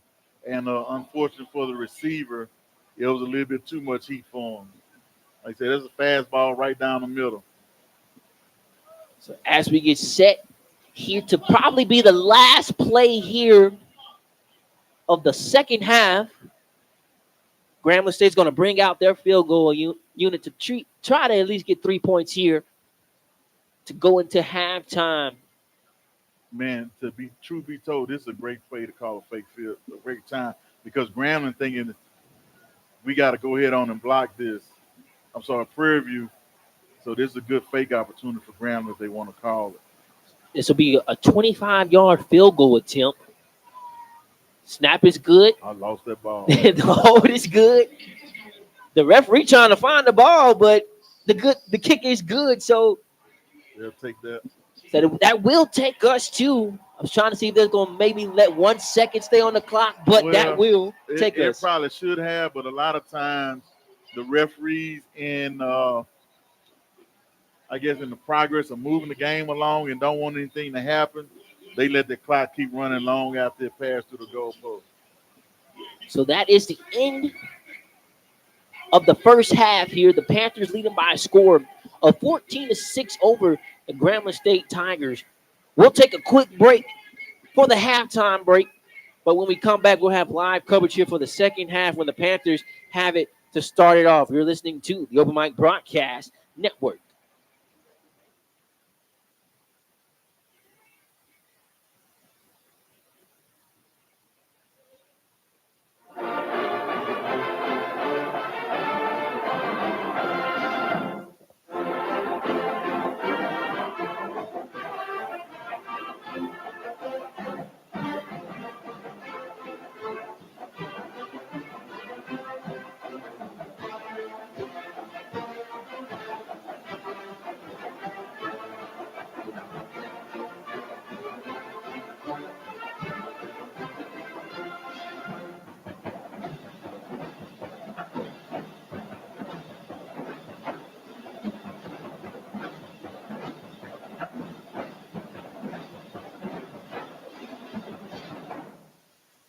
Prairie View Athletic Club has been serving and supporting student athletes since 1986.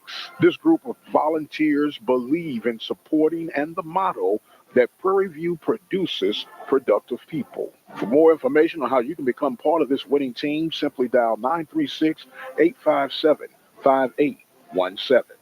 Every time you support the Prairie View Athletic Club, you are supporting Prairie View Athletics, and it is also tax deductible. So once again, for more information on how to become a member of the Prairie View Athletic Club, simply dial 936-857-5817. Who you rooting for? PVU. How you doing? This is Dr. Mike Prince with the Open Mic Broadcast Network. First, we'd like to say thank you guys for joining in with us for our daily content that we create here at the network, and we cannot get it done without your continued support. And we are now in need of your support for our listening partnership drive, which starts from September 1st through the 30th, to help us continue to build the necessary tools and training guide for our student broadcast coverage. We are extremely proud to be partners with Waller County, Texas for sports broadcast coverage since 2002. We were awarded the 2012 Media Excellence Award from the Texas Association of School Boards, and we are continually growing and building. Our network has contributed to many college students building and extending their careers through our training for jobs and internships in sports media market. We have a simple philosophy here at the Open Mic Broadcast Network: love what you do, simplify what you do, and master what you do. With those three elements involved in our movement, we take pride in teaching the principles and the technique necessary for a successful career in media broadcasting. We provide real-time, on-the-job training for our student broadcasters, which help propel them various entities of the sports media market. Help us continue to give the gift that keeps on giving today. You can visit our website at obnradio.com. This is a great opportunity for you to continue showing your support for us here at the Open Mic Broadcast Network while helping continue to provide the integral teachings of our student broadcasters. Once again, you can visit that website at obnradio.com and make your donation today. I am the radio guy, Dr. Mike Prince. Thanking you guys so much for being a part of our movement. And until the next time, you guys be blessed, and we'll see you on the other side. How you doing? It's the radio guy, Dr. Mike Prince, with the Open Mic Broadcast Network. People often ask us, how can they enjoy our daily content that we provide at the network? Well, there are several ways you can do so. You can first go to the website at obnradio.com. Once you get to the website, there is a 24-hour stream that you can listen to. And in the event that there's a live game going on, you can listen by clicking the Listen Live link or by dialing 857-777-0000. For those of you who may miss the live coverage, you can always join in on our YouTube channel at Open Mic Broadcast Network. And that, my friend, is how you stay up to date with the things provided each and every day here from the Open Mic Broadcast Network. Hey, it's the radio guy, Dr. Mike Prince. We just want to remind you that after the games, you can join us for the 1876 After Party Post-Game Show. We'll go up and down the ins and the outs of the game that was for the Prairie View A&M University Panthers. You can join us 15 minutes at conclusion of the ball games. That's the After Party 1876 Post-Game Show right here on the Open Mic Broadcast Network. Be sure to join us Saturday mornings on the Open Mic Broadcast Network for The Zone. Each week we produce a fresh take on the world that was throughout the Southwestern Athletic Conference. That is Saturday mornings, 9 a.m. Central Standard Time, right here on the Open Mic Broadcast Network.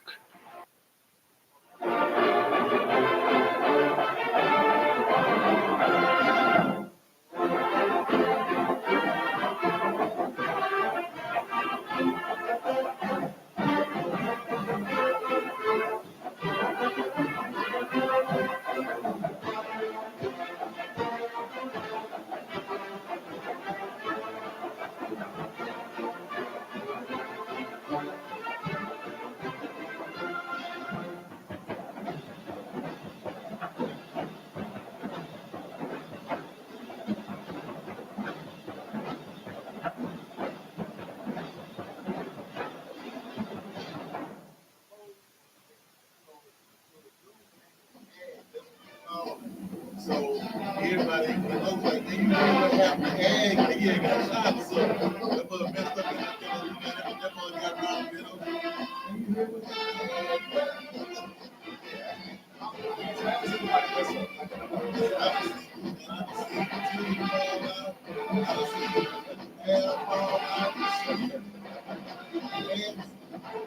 Keep going. They're still. Yes. No, they might be retarded. They've been in the house. It's about you, bro. Now, see it?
And good evening, ladies and gentlemen. Welcome here back to the Cotton Bowl here at halftime. We're about 3 minutes out until we start this second half, where the Panthers are leading by a score of 14-6 over the Grambling State Tigers. And we'll take this time to go over some halftime stats for you guys. First and foremost, first down comparisons. Prairie View out first down gained the Tigers 12-8, coach. So far, so good for the Panthers. If you're trying to, like I said, lead in all categories, you're starting off with the one first down. Yeah, that's very important, because that'll lead to your time of possession getting up, and the longer you have the ball, the more likely you are to score the football. So if you're not turning over, giving the other team a short field, that leads to winning football. Yeah, obviously, like I said, you could say it might not look like it. Of course, time of possession is showing favor to Grambling State from 17 minutes to 11 minutes. But of course, the score is showing favor in the Prairie View by a score of 14-6. Why is that, Coach? Well, this is how that can be deceiving because when Grambling got the ball, I'm sorry, yeah, but when Prairie got the ball, in order for them to score, they didn't have far to go. Or if you have some quick strike drives. So, in my opinion, sometimes time of possession can be one of the most overrated statistics out there because you can score in one play, two plays, or if you have get the ball on, like when Prairie got the turnover and took it in for a score. Sometimes that can help you as well getting a quick play, a quick strike, but not having the time of possession. So that's all sort of how that can trick you into thinking time of possession is very important. Absolutely. So Panthers were able to outgain the Tigers 192 to 155 in total yards of offense. 83 of those passing yards for, 83 passing yards out of that 155 for the Tigers, with that being 72 rushing yards. And then for the Panthers, you had 81 passing yards and then 111 of those being on the ground. Yeah, so the thing about it too, that with those numbers you want to have balance because one can set up another. Then also too, those quick passes out to the running back or the bootleg where you throw it to the flats, those are extensions of the running game. So a lot of people when they charting plays, they count that as a running play, even though the ball is thrown because that's the extension, what they call the extension of the running game. Well, So it's just absolutely. like a triple option offense. That quick throw out to the flats is the option part of the offense. Yeah, exactly. So, and then it's hard for the Grambling to stop Prairie View when they're averaging just about 6 yards per play. So it's very tough for any defense to stop that. Yeah, if you take away the turnovers, when you can average, a lot of times you say as a coach you want to average 4 yards per play because if you can average four, that means you're getting the first down. So of course sometimes you might get one or two, but if you're getting 4 and 5, then that'll eventually get you to a first down.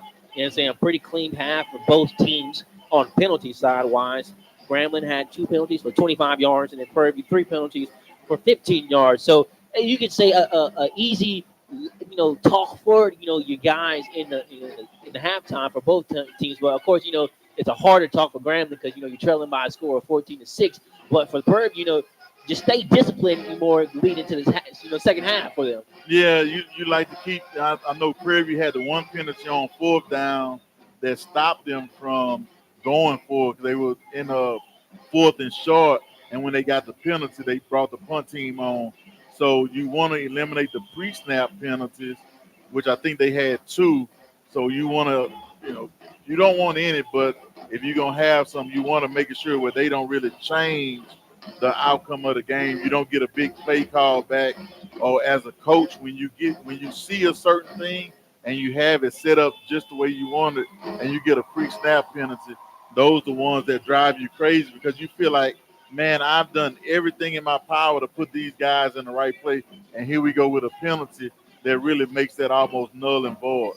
So as we get ready to conclude this halftime show, the Panthers will get the ball to receive the second half of play. So the Panthers are going to try to, put this game away here, with this first drive. What's the message that you're preaching to these guys if you're the head coach for the Panthers right now, Coach? So you probably went back and looked at what plays that we have success on, no matter what down and distance was. So it may be a running play, it may be a quick pass, probably not going to be a trick play, but you may have something else to offer what you had some success. Let's show them that, and let's see that they adjust either to this formation or to this personnel grouping, or do we just go with, hey, man, we always have success with the power read, or we always have success when we motion to empty and either run it or have a quick pass. So that's the things you look for as a coach. What can we have almost guaranteed success with? And absolutely. I guess you can answer it the same way. I just, what do you do if you're Grambling State now? Say you're trailing, you're trying to keep your team down, but you're not out of it. You're just down by a possession, Coach. And actually, if you look at it, it's a one-score game still because you could get a touchdown and go for two and tie it up. So the biggest thing you tell you, hey, man, just keep playing and do what we're supposed to do. Let's let's try to get a stop right here, and then let's get back in the ball game any way we can. Absolutely. If you're Grambling State, the score does not keep you out of the game, especially right now. Statistically wise, you've been still in the game all throughout. It's just you got to make it pan out on the scores, and So now we're getting set, ready to start here. The second half of play here. Again, Prairie will get the ball received. The start of the second half, moving from left to right. Again, the Prairie wearing all purple helmet, purple jerseys with the gold numbers, with the purple pants, as they are the home team. As for the Grambling State Tigers, they wear the black helmets with the G on both sides of the helmet. White jerseys, black numbers with black pants with 2 yellow stripes going down the side. So as we get set here, the kickoff from the own 35 is going to be into the end zone. Going to be returned now out in the end zone. Trying to follow his block is going to be finally wrapped up. It's stuck at his own 15-yard line. So probably not a good decision right there. Well, the thing was, the upbacks was telling him not to come out, and a lot of times you'll tell the guys, if you catch it forward, come on out. So he may have lost a couple of blockers thinking that he was going to stay in the end zone. But like I say, a lot of times, if you're a kick returner, you feel like I'll make somebody miss or something like that. But, starting on at the 15-yard line is not the best place where you want to start the second half. Yeah, not ideally the starting field position that the Panthers are being accustomed to tonight. Yes. So they're going to get this one starting at their own 15-yard line. Again, moving from left to right. Back in at quarterback will be Peters this time. We've seen a little bit of mixture of Peters and you got Carter. So, and you have McDowell at running back right now. So now it's going to see it's Carter in at quarterback. Carter's going to hand this one to McDowell. McDowell's going to try to run this up the middle. And then finally, but still on his feet. But I guess they blew the play dead. Yeah, forward progress. We can't hear it because I don't know who that's Grambling band that's playing right now, which I'm surprised Prairie View hadn't stopped them from playing. Okay, now they finally stopped. So McDowell's run is able to go for about 2 yards right there. So it's a 2nd down and 8 now. This ball's going to be handed off to the right receiver, trying to come around on the jet sweep. That was number 1, Jacoby the Banks. First down. Didn't look like he got it at first, but he got a good cut up the field right there to follow his blockers and pick it up. They had it strung out pretty well, but once he saw a crease, he hit it full speed. So Banks able to get that jet sweep past the 25. We'll say at the 25 for the Panthers for a fresh new set of first downs for them now. 1st and 10, shotgun formation for Carter. 2 receivers to his left, 2 to his right. Signal the man in motion for a second. Then he's going to keep this one, fake the handoff, try to throw to the man that was in motion to the left side of the field. Now trying to spin out of tackles. That's number 8, Jones. And Jones is just going to try to pick up 3-4 yards right there. Almost like a little delayed screen right there. Well, most people call it zone boot back to the wide side of the field. The quarterback did a good job of getting in the ball, and a good job for the receiver. He made the first guy miss because it would have been a much shorter gain than what they end up with. Yeah, it would have definitely been a losser right there, but obviously Jones able to make some plays and get at least 3 yards right there to make it a 2nd down and 7, as this was going to was a fake handoff to Banks that was trying to come around the jet sweep on the short side of the field, the left side over there, but Carter kept this one and probably picked up 2 yards right there. Yeah, that was the power read off of the jet sweep, and the defensive end for Grambling did a good job of reading it, faking like he was going to take the power read, and then coming back underneath for the quarterback. So 3rd down and 4 now for Carter. Fakes that snap, then going to go back to the offensive line to reassess the new play call that he's going to get from his sideline. He got 2 receivers to his left, 2 to his right. Now ready to go in the shotgun formation, gets a snap, looking to pass, going to roll back, trying to go take a shot down underneath, trying to connect with this receiver on the drag. Would have been short of the first down anyways. Took a big hit right there. Yeah, that was a good job by Grambling. So what Grambling did, they showed a edge blitz. Prairie View changed the play. Grambling backed out and played zone, what we call robber. It's a mix between zone and man, and they did a good job of the free safety coming down, taking the crossing route. So it's going to bring out the punting unit now for Tremaine Jackson in the Prairie View offense. So Tigers able to force a 3-and-out right now. Good for Grambling. Panthers, you want to get a little bit better productivity coming out of the half. So Atwall punt is a low kick. It is bumbled. It might be still on the ground for a second. It should have been covered by the Panthers, but they've I think already signaled that. Yeah, I think the Grambling State got back on it right there. Yeah. So the ball was muffed out of the hands of number 15, I want to say. 16. That is Tyron Wilson. And It should have been in the Prairie View defenders right there, but it almost caught him by surprise when he tried to fall on it, and then luckily a Tiger right there just to fall on it. So, in a sense, they get better field position where he lost the a initial little bit, field. yeah. But it's a good thing he did muff that punt because he had a lot of green grass to Grambling sideline. I think Prairie View was expecting the punt to come to their sideline, and he kicked it more to the middle. So Tissette able to work and get this one now, starting at his own great 20. tackle. Hey, and that's our man back in, number 3. It's good to see him Robert, back out there. Hey, yeah, man. And like I said, I really like the way that kids play, the way he plays football. But he did a good job on an open field tackle because had he not made that tackle, that kid is probably gone down the sideline. Absolutely. So Roberts able to make himself well known, and in the second half play, as like I said, he had to miss the first half of play because of a targeting call against Northwestern last week. So he's able to make his first presence known in the second half as he's able to tackle that last play. And now this one's going to be a handoff to Bradford. Bradford tried to run this one to the right side. Well, I was just saying, he run to the middle, then bounce back out to try to run to the outside, and then you got met up. Sometimes you just got to pressure landmark. That's what the running back coach tell guys. Pressure landmark, and then you cut. Don't try to turn every touch of the ball into a touchdown. So we did have a penalty marker at the end of the play for encroachment on the Panthers. So they able to get the free play that turned into negative. Because they marked, it may have been 2 flags on the Panthers because they marked off 15 yards. So, but like I say, you want your guys to hit the hole. Because of the speed of the game in high school, he might have been able to get away with that. In college, you're not going to be able to keep jump cutting. That's what they call it. Sometimes you'll get lucky and get back outside, but the way Prairie View outside linebackers play, that's not going to happen very often.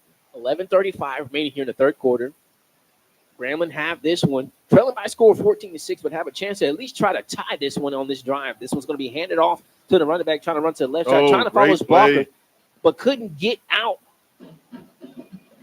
of the defender number 25. Starling. Yeah, Starling Jr. That run was made by number 13, Isaac Washington, Andrew Cruz on the carry. Like I said, tried to stiff on Washington, but Washington was not letting that grow, Coach. Yeah, that was a good job by him. He does a good job of getting to the football no matter where it is. So it's going to make it a 2nd down and 9. So they're going to say Cruz got 1 yard on that. Ball is spotted past midfield at the Panthers' 48-yard line. Tissette, look at the pass, going to step up in the pocket now, roll to his right, going to take a shot downfield. It's going to overthrow everybody. Was intended for a receiver, but actually probably wasn't. Just overthrew everybody, like I said, just to take the next play live again. To keep from taking a sack, that's what he did. Just throw the ball away. Anytime, and I say this, if I was playing against Tissette, I blitz him from his left hand all day long. Make him roll to his right hand because he doesn't do the best job of getting his hips turned. He has a plus above average arm, but just rolling to his right, he doesn't do a good job. Yeah, I'm trying to hit his big tight end right there, the 6'2" tight end Knight, but like I said, just overthrew him just a bit too much right there to make it a 3rd down and 9 now for the Tigers. Empty formation now for Tissette. He got 3 receivers to his right, 2 to his left. Gets the snap, looking to pass, going to step on the pocket, go quick shot. He's going to be in and out of the hands. Probably was a walk-away touchdown right there for Sterling, right, Coach? Yeah, I think he read that wrong because the middle of the field was wide open. Looked like he should have been reading inside out. And that's the thing with Prairie View's defense, especially when they show a blitz look and then they drop out of it, they're going to score some touchdowns on some people. So you got to hope that they catch the ball when it's thrown to them. That's one thing. That might be why they playing defense too. Yeah, Sterling probably would have walked into the end zone with that. Did a nice job of showing the blitz, step back in the coverage, and then like I said, it threw Tissette off because he really just threw it right to him. So now it's going to force the Tigers. He might get that ball about the 40-yard line. Stop. And make sure, like I said, down here they don't force a penalty marker to get any other, worse in the field position that they're going to get. That's a bad spot. Now, I was about to say that's a bad spot. The ball landed almost in the bleachers over here, so that means it had to have gone out of bounds 45 to about 40, between the 40 and 45, I would say, based off of where it landed in the. But a lot of times, as a coach, you tell your guys to back up so the referee can keep on walking. Absolutely. There's a lot of traffic in his way. He'll stop when he gets the traffic sometimes. So hopefully we can try to take a little time out so they can try to, get the Panthers a little bit starting better field position. But when we come back, the Panthers will have this one starting at their own 35-yard line, moving from left to right with the lead 14-6. You're listening to the Open Mic Broadcast Network. We'll be right back right after this.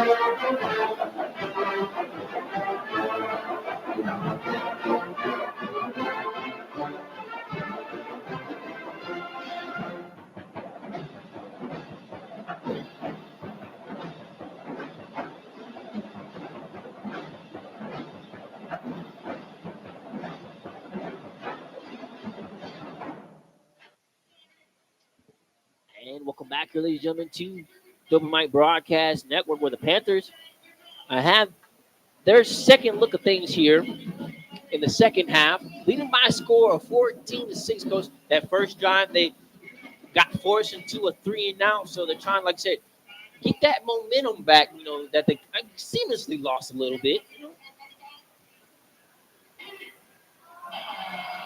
Yeah, they have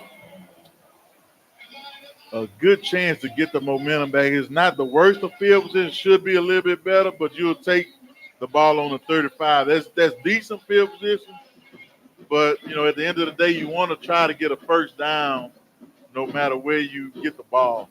Because it just say if they get a first down and they don't get another one and punt, you're probably going to have Grambling start around their 15 or 10-yard line. So 1st and 10 for the Panthers. 10:31 remaining here in the third quarter. Panthers going to get their second thing here, starting at their own 35-yard line, moving from left to right. Got two receivers to Carter's left, two to his right. Bingman, the running back, in on this drive right now. Kiss the snap. He's going to hand this off to Bingman. Bingman trying to run to the right side, trying to stutter step, trying to follow his blocker. It's going to be met up immediately by number 43 at the line of scrimmage. That was Marcellus Johnson, the linebacker. So he maybe got a yard right there if they're being generous, but we got a hurt Tiger right now on the field. Yeah, he's, I want to say, very hurt because you can see the Prairie View trainers saw what happened and went out to try to take care of the young man. Hopefully he's okay because we hadn't seen a whole lot from him since he went down. So while they tend to the injured Tiger, we'll take a quick break and we'll be right back right to this. Keep it right where you got. You're listening to the Mike Broadcast Network. This broadcast is being made possible by the support of the Prairie View Athletic Club. The Prairie View Athletic Club is a proud supporter of Prairie View A&M University athletics. For more information on becoming a member of the Prairie View Athletic Club, send your email to pvathletic.club@gmail.com. That email address again is pvathletic.club@gmail.com. Prairie View Athletic Club, a proud supporter of Prairie View A&M University athletics.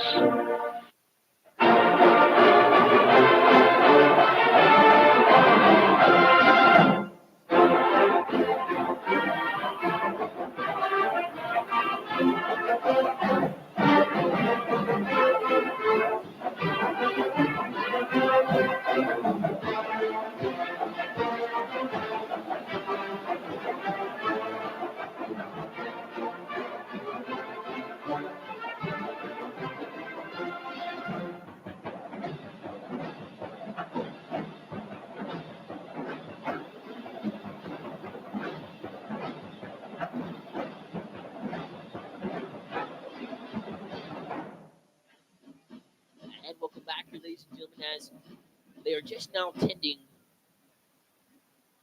to that injured Tiger who's able to finally get up on his feet and finally walk off the field, seemingly in his own power. As Coach was mentioning that at first he wasn't able, it seems to move, but he was showing movement. And finally said it's a good sign he's able to walk off on his own power. More than likely, it might be a little whiplash or semi-concussion involved. where a lot of times when that happens, guys are more scared than they are hurt because it's one of those feelings.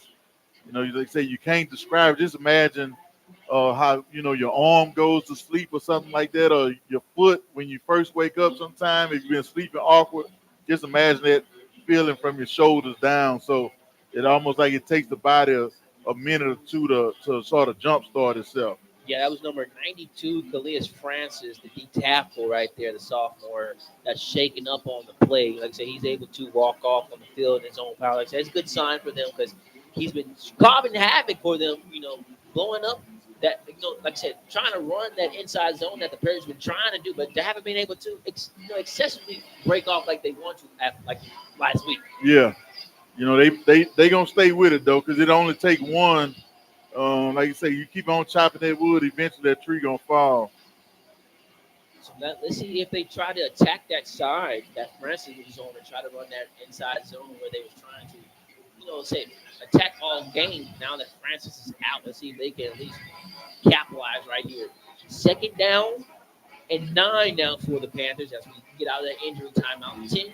10-13 remaining here in the 3rd quarter. Shotgun formation for Carter. 3 receivers to his right, 1 to his left. Looking to pass. This is going to be incomplete. Had him too. Yeah, intended for Banks right there. If he had enough time in the pocket where he could have probably just sat back a little bit and waited for Banks just to slant across the field because there was no safety help right there until about 45. I think that last minute pressure got to him because the safety was leaning a little bit more outside than he should have been.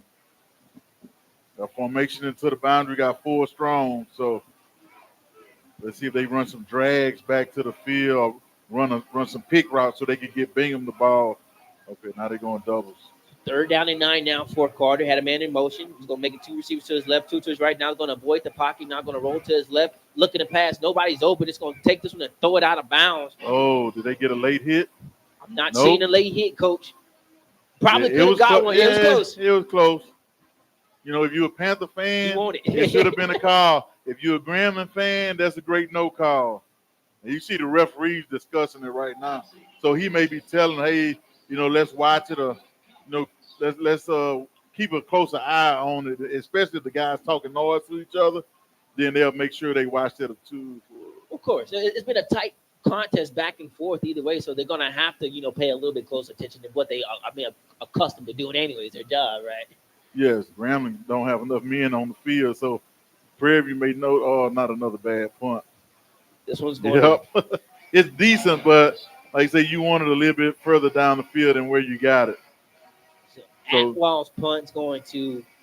They say it went out of bounds at the 30-yard line. That's possible, but like you said, and as a joke, and the SWAC coaches say.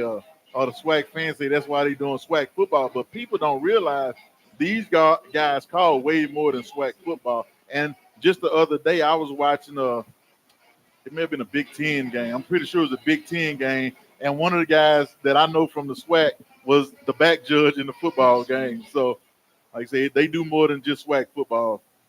And they have clinics and all that type of stuff. Just like almost like a first aid certificate you have to get. You have to get it renewed every now and then. Those guys go to clinics and classes every year because there's always rules changes. Gotcha. You got to stay on top of that because, like I say, this is an evolutionary game that just keeps on changing with rule changes every year. You got to get accustomed to it, even if you're on the referee side. So as this when we get ready to resume back into play, it's going to be a pass that's handed, thrown to the receiver, and that's caught for about a short gain of 5 yards. But now we got to stop it in the play right now. We got a Grambling guy that's down, so hopefully it's just a cramp because he was far away from the football. And as a in any sport, if you see a guy go down and he wasn't hit, it's usually not good. Yeah, so they're trying to tend to that wide receiver number 0, Kenneth Jones Jr., 6'4", redshirt freshman. Not a good sign right there. But they say at least it's a minor injury. We see he's finally up and jumping on his feet. So it might just be a play off that he takes off. But it's one of those things you got to get used to. I mean, it's still early in the season, right, Coach? But then the thing about it, when it's not very hot, guys tend not to drink as much water. Like early in the year, they're going to drink a lot. And even I know some coaches, even when it's cool, they still have their guys drink. And I had a problem in college where I would always get super cold. I had to drink hot water at halftime or Really? tea or something like that. Yep. Now, how much of a difference did that make? Did it change much? It changed. I could go back in faster. I'll put it to you that way if I was struggling with my temperature. Gotcha. But I would be shaking like it was November and I sweat a lot. I would change clothes and sometimes it still wouldn't help. But, you know, a lot of people have different philosophies or how they manage heat as the season goes on. So as we're 9 minutes and 28 seconds here remaining in the third quarter, the Panthers leading by a score of 14-6 over the Grambling State Tigers. Right now, the Tigers have this one. Say about a second down and 5 after that last reception from Tissette to his man, number 8, George. So they're going to have this one at their own 35-yard line, moving from right to left. So far, like I said, it's a good turnout here at the Cotton Bowl, Coach. Yes, very good so far. And I'm trying to see, sometimes I'm looking at different things while the game. So I see a kid from Side Ranch High School that just got a check for $1,000. So I was trying to see exactly what it was for. So long story short, so his high school coach played at Prairie View, Julian Keggins. And I remember he was at the the Prairie View alumni get-together that we had. And Coach Keggins made sure that Diego and Adam met each other, even though they went to rival high schools. And I just asked Adam early when he was in the press box, had he seen Diego? He's like, man, I saw him a couple weeks ago, but not that much. So it's like, say, small world. I guess I'm going to have to tell Diego, man, you might owe us a little money. We were just talking about you. Hey, don't tell me you ain't got none, Diego. Yeah, I know you got at least 1,000 on you. So good ready. outside zone by Grambling right there. Oh, man, Diego, run. Diego, you better run after this game. So everybody going to be hitting him up on camp like, Diego, let me get a little bit of that, man.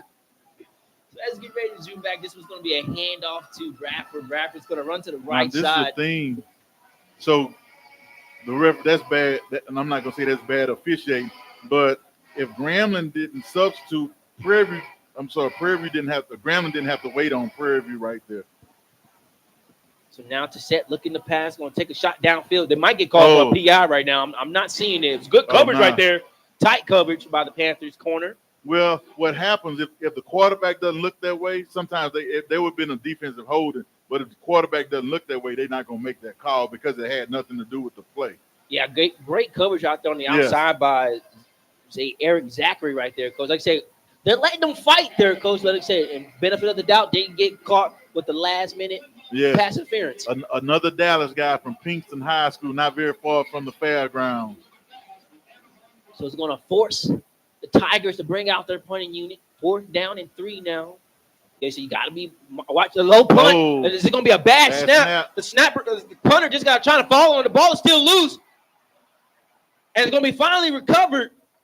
Well, unless Prairie View recovered and Grambling took it back, it's going to be Prairie View's ball right there. Prairie View's going to have this one, Coach, with great field position. Hey. 1st and goal at the Tigers' 5-yard line. Yeah, that sucker rolled back there. He I'm not going to say should have kicked it out of the end zone. I was just about to say, do you just take the 2 points and kick it out the end zone, Coach? Well, Grambling could choose to take the ball where he kicked it from because a lot of people think it's an automatic safety. But you can take the ball because it's called illegal touching. You can take it where he kicked it, which will be pretty similar to where the ball is now. Or you can take the 2 points and the ball. But most people will take the ball where depending on the score of the game, they'll take the ball where he kicked it from. So you can't ask for much better than this. No, absolutely not. A little snap that got away from the Tigers. It would have been probably flipping on their own 20. Now they got this at the Tigers' 5-yard line to attack onto this lead. 14-6 now. Carter and his offense going to throw this one to Jones. Jones makes a cut inside, then makes a cut back outside.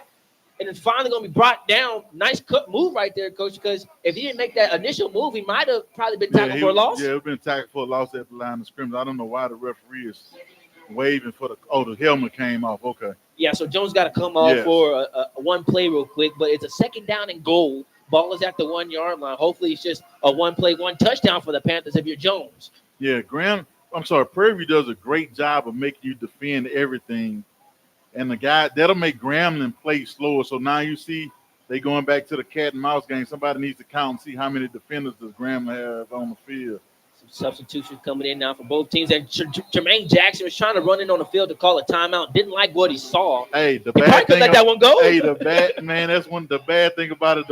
Not a fullback. Look at it. The fullback like, coach, I was wide open. Nah, he may be wide open because coach called a timeout. But sometimes when you get certain looks, and as a coach, you see what the score is. You want to make this a 2-score game, no matter what. But look, Coach Jackson and I talk occasionally.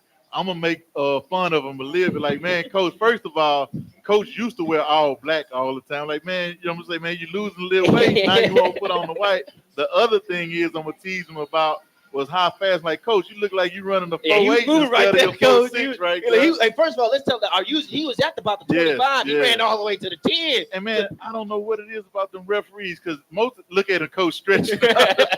So I'll make sure I bring it up to him, especially if they pull his game out. I'll make him laugh about it. Well, absolutely. Right now, you're sitting at a 14-6 lead. You got a chance to add on to it. So I guess hopefully you doing those stretches, you won't hurt you later on, I'm right? Say, man, coach, you need an asthma pump or something like that. But yeah, that's man. And all coaches have had to make their run. So now we get ready to zoom back into play. This ball's going to be handed off to McDowell, and McDowell's going to be in for the 1-yard touchdown run. That was just seamlessly easy. Walked in untouched, coach. Yeah, they thought he was going to Prairie View's right. Then he cut it back to the left, and the guys overflowed backside. Now, coach, I'm just curious. Why don't you call that play on the initial first down play instead of calling timeout? I'm just curious. When they ran the bootleg? Yes, sir. Well, he probably thought that the way Grambling was lined up was a little bit different before the timeout than after the timeout. So he probably was thinking, do I want to put the ball in the air or do I want to keep it on the ground with McDowell right there? So he probably said, let's at least try to run it in, because running it in, I mean, people don't realize the effects of a run game. When people run it in on you, it's a little bit different than a passing play. And people don't, I don't think they understand or comprehend how people running the ball when they know you're going to run the ball, how that affects you mentally. Absolutely. When you're able to run the ball successfully, I mean, it's 1 yard out. You should be able to run the ball successfully in that way. But when you got a chance to control the game like you have right there, just settle down. Okay, we're going to call a timeout. We don't like what we saw. Yes. Okay, let's go back to our roots and let's just run the ball. Because you could have thrown the ball right there, but if you don't make that touchdown play, the first play, you kind of scatter everywhere. Now you got to force a play on that third down play. Well, so what usually happens if you try to pass it on second down and you don't get it, 9 times out of 10 you're gonna come back to a run. So coaches probably flip the order. Let's go second down run, which we probably gonna get it. They must have saw something that say, "Hey, coach, check that. Let's take to this running play." Besides the fullback, right? Besides the fullback. You know he wants that touchdown. He gonna bring that up in me. It's like I said, a lot of things, especially when you win. Then I look, you see him on the sideline shaking hands with McDowell. So he's probably happy for McDowell, but he'll probably be happier for himself to get a touchdown. For his film, coach.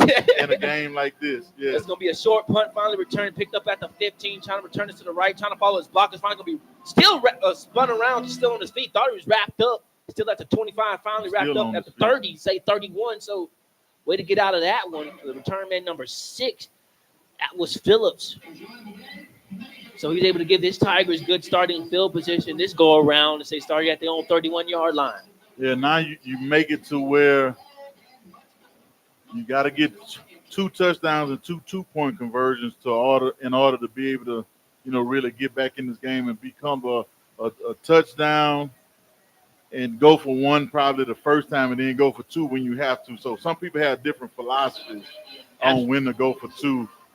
7:37 remaining here in the third quarter. Prairie leading by a score of 21-6. Grambling now has his moving from right to left to set, looking at pass, going to throw this to receiver number 2. That is complete to number 2, Bride, and Bride's going to be about 3 yards shy of the first down. Just like I said, another just sitting in the soft spot. Yeah, and they went back to the spacing concept. And the thing about it, the linebacker, the overhang to this side made it easier because he took away the outside. So T said knew probably before the ball touched his hand. Now right here is the same look, but now you see they bumped out a little bit. So now they check to the run because that linebacker is now a little bit wider. So sometimes football can be very easy. Tell a quarterback count to 4 or 5. If they got 5 or less, we're going to run the ball. If they got 6, then we're going to throw it to the edge. Yeah, to say they would hand that run off to Bradford. Bradford run that up for 10 yards. So to make it a first down and 10 now for the Tigers. Ball spotted at their own 49-yard line. So you look at the box, the Panthers a little bit closer to the box. Set, look at the pass in the shotgun formation. Get it to him. He's going to have all day to throw. Now steps up in the pocket. Now he's going to take a shot to his wide receiver. It's going to be incomplete. He probably should have thrown to his wide receiver that was coming across on the drag earlier. Had a 2-3 yard step on him and probably would have picked up the first down, but came back to him early because the pocket collapsed on him. Yes, because of all the defense. He's taking a little bit long. And like I say, he's still a young quarterback, so it's going to take him some time to learn how to, okay, this is what's going on in this defense versus that one.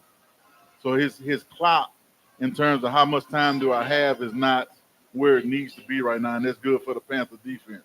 Second down and 10 now for Cassette in his offense. Ball's going to be handed off to Bradford. Bradford trying to run to the right side, makes one defender miss, and comes back up in midfield. He's going to get past midfield, say to about the Panthers' 47-yard line, 46, depending on the spot.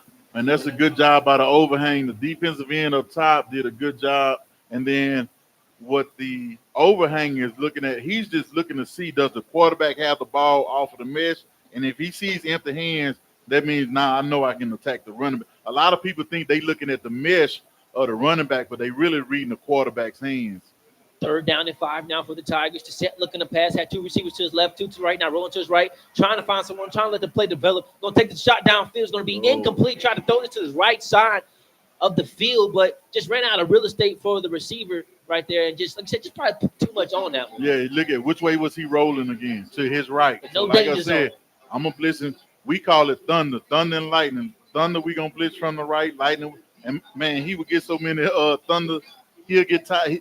He'll get tired of hearing us as a defense saying thunder, thunder, thunder. We going to blitz from his left hand. One of them, you're going to know it's coming, son. You got to do your best to stop it. And, man, we'll tell guys, so what if they know it's coming? They still got to block it. So now it's going to force the Tigers to bring out the punt unit this time, and this time they're able to get it in successfully hold on to the snap this time, and this punt's going to go into the end zone for a touchback. So the Panthers won't get as good as starting field position as that last drive that ended in touchdown. They'll get this one starting at their own 25-yard line. So with 21-6 lead, Coach, things are pretty good right now for the Panthers. Hey, man, you still want to keep lighting that scoreboard. Let's see how many buzz they had on that digital buzz. You know, let's put some more points on it, and we want to get the highest number we can and keep them to the lowest number because it's a lot on the line. You know, number one for the conference. Then, 2, you recruit against these guys all the time because Grambling has always come to Dallas, Houston, the Beaumont area and gotten players. So now you can recruit a little bit different when you get that win. They're going to get a heavy dose of McDowell, I believe. So now we're looking at a first down and 10 for the Panthers. The ball's going to be handed off to McDowell. Carter was in at quarterback now. And they almost stripped it from him, but it's a good job by McDowell. Like I say, first down efficiency. It's 2nd and 4, you'll live with that all day. So now you can go with a quick pass. You can run it again, hopefully get 2. Yeah, McDowell, they almost stripped that ball out of there. You see, watching that replay right there, he was able to break out of the initial tackle and just keep those feet moving. Like I said, first half, they was able to pick up about 6 yards per carry, and they were able to do that carry here in the second half, another 6-yard gain, making it a 2nd down and 4. Pistol look. So pistol look for Carter now. He got 2 receivers to his left, 2 to his right. Bingman's the running back now. It's going to be a quick curl route to his receiver, Jones. And Jones just going to be sitting right there, have enough of the first down, needed 4, and got 6. And like I say, that's an easy pass, an easy read. I'm not sure what happened. Got an injury time out here. Oh, okay. Yeah, so a lot of times, like I say, it's 2nd and 4. You got your quick passing game that you could go to. You're not putting the ball in harm's way. So that's an easy read for the quarterback. If the Mike linebacker drops deep, you take the check down right where he left from. And then you still have what we call spacing. It's almost run to the area. One guy go to the middle of the field, one guy go to the hash mark, one guy on the numbers. There's no way if you're playing zone you could cover all that. So 4, the clock is running. It should have stopped, but they started it back because the guy's off the field. See, that's well explanatory right there by Coach Norton. The clock's going to continue to run now. 4:29 now remaining here in the third quarter. Prairie leading by a score of 21-6. They're finally able to get that injured Tiger off the field, so we're ready to resume back into play. Carter's going to, and seemingly he was going to roll back to step up, kind of stutter step, and just trying to get a feel for the defense, see where everybody was at. Just took off with that one. And we have seen him do that before, where he fakes it. The last time I really remember him completing that pass was against Texas Southern, where he fakes like he's going to run towards the middle of the line of scrimmage and draw the linebackers up and then take a shot right behind him. So Carter's able to pick up the first down with his legs to keep the ball alive. Ball is at their own 44-yard line. Carter fakes the hand off the Bingman, looking to pass in the shotgun formation. He's going to take a hit while he throws and throw this one out of bounds, trying to intend to number 11, Rockwell. And I was telling somebody at halftime, hopefully he gets a few more touches in the second half, but he hadn't needed to. But there's an opportunity for him right there. The defensive end up top did a good job of coming off the edge and hitting the quarterback as he's throwing the football. Yeah, one times that Carter's had to rush that throw. Not a lot of pressure has been his way, so Tigers going to try and see if they can keep that going. And right now, they got a 4-man front right now to the Panthers shotgun formation. 2 receivers to Carter's left, 2 to his right. Bingman's the running back in the backfield with Carter's ball. Excuse me, this McDowell's ball going to be handed off to McDowell. McDowell trying to run to the left side, then trying to let the play develop and cut back upfield, but didn't really have much of an opening right there. Just picked up 2 yards. Got a manageable very third manageable. down. Well, he went back a little bit, actually. So it's still third and semi-long at third and about 7 or 8. So I see the referees talking. I don't know if they're talking about Grambling's band playing or what. They may have seen something that we didn't see. So the clock is stopped at 3:29 right now while they try to figure out the spotting of the ball. Really, no head coach is getting an explanation right now. We'll wait the call from the head official.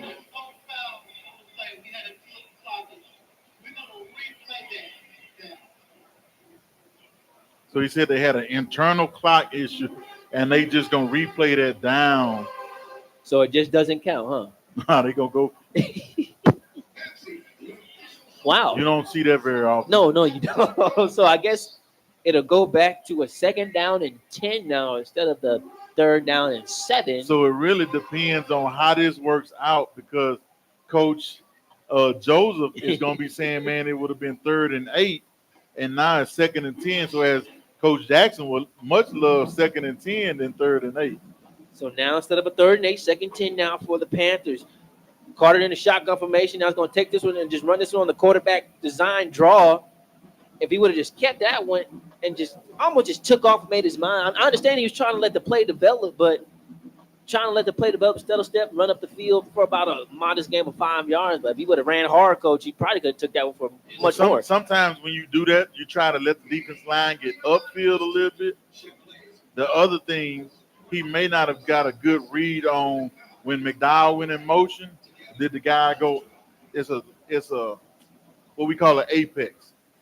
Did he get past the point of can he still play the quarterback Carter on the draw, or should I throw the ball out there to McDowell?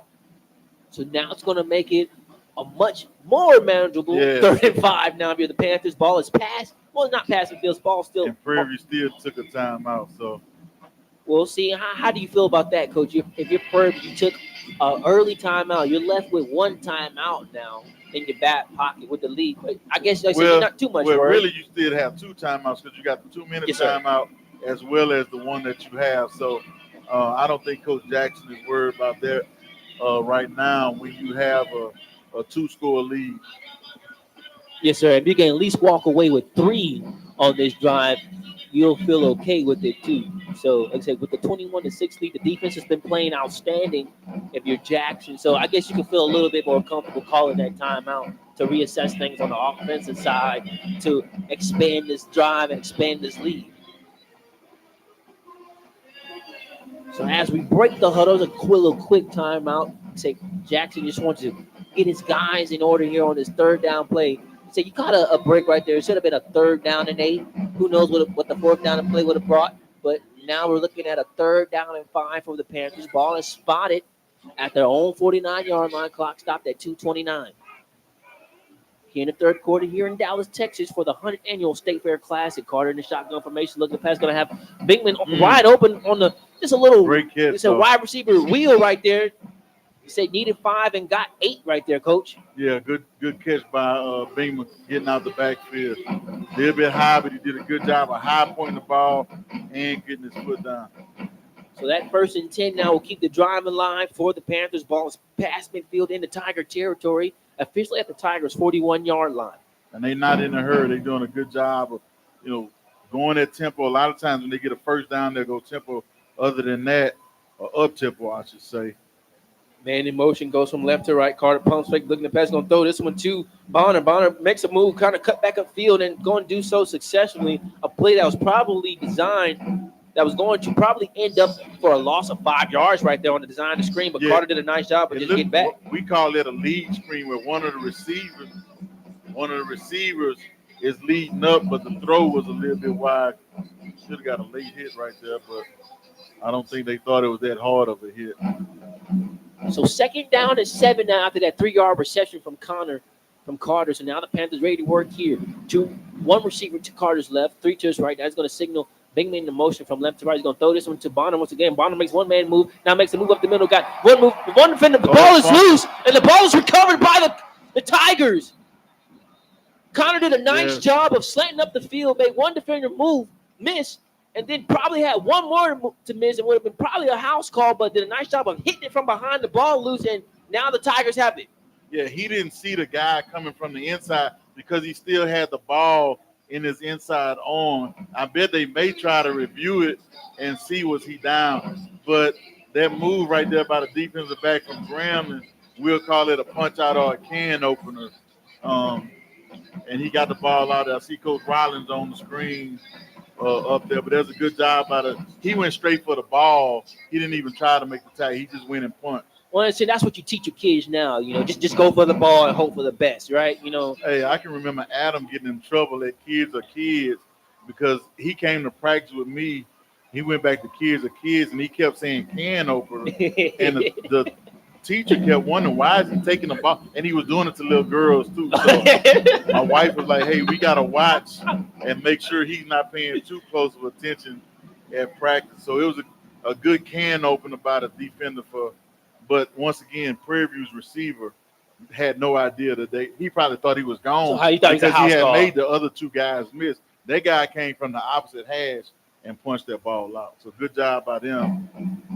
So yeah, a drive that was started at the Panthers' own 25-yard line is going to stall on the fumble. So now the Tigers have this one. That first play went for about 3 yards to the running back. So now we're looking at a 2nd down. We'll say 2nd down and 8. This was going to be a pass rolling out against to that danger zone coach to the right, but just didn't have a wide receiver open, just well covered by the Panthers all throughout the field. Prairie View is doing a great job with the corners jamming and sinking and still being able to come up, especially if a guy disappears on them. They do a good job of not just covering grass. They cover the next guy closest to him. So that incomplete pass was going to make it a 3rd down and 8 now for the Tigers. Ball spotted at their own 22-yard line. Clock's going to stop at 20 seconds. 23 goes to the middle of the field. So Tissette gets the pass in the shotgun formation. Going to throw this to the receiver, number 2. That is Brian, and he's going to be wrapped up immediately, Coach. End of the quarter. Yeah, they tried to run that little tunnel screen again. They probably going to let the quarter run out. See, making that tackle was number 6, Malik Godcake, Coach, and he said the D line right there making the tackle on the screen right there, Coach. Well, they ran it too soon. They didn't let him get upfield at all. They tried to run what some people call a jailbreak screen, and they did a good job of reading and reacting and what we call retracing to make the play. So that will conclude matters here in the 3rd quarter, and we'll go to the 4th quarter where the Panthers are leading by a score of 21-6 over the Grambling State Tigers. We'll take a quick break and be right back to give you live coverage of the 4th quarter here on the Open Mic Broadcast Network.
And welcome back, ladies and gentlemen, to the Cotton Bowl here in Dallas, Texas, where the Panthers leading by a score of 21-6 over the Grambling State Tigers.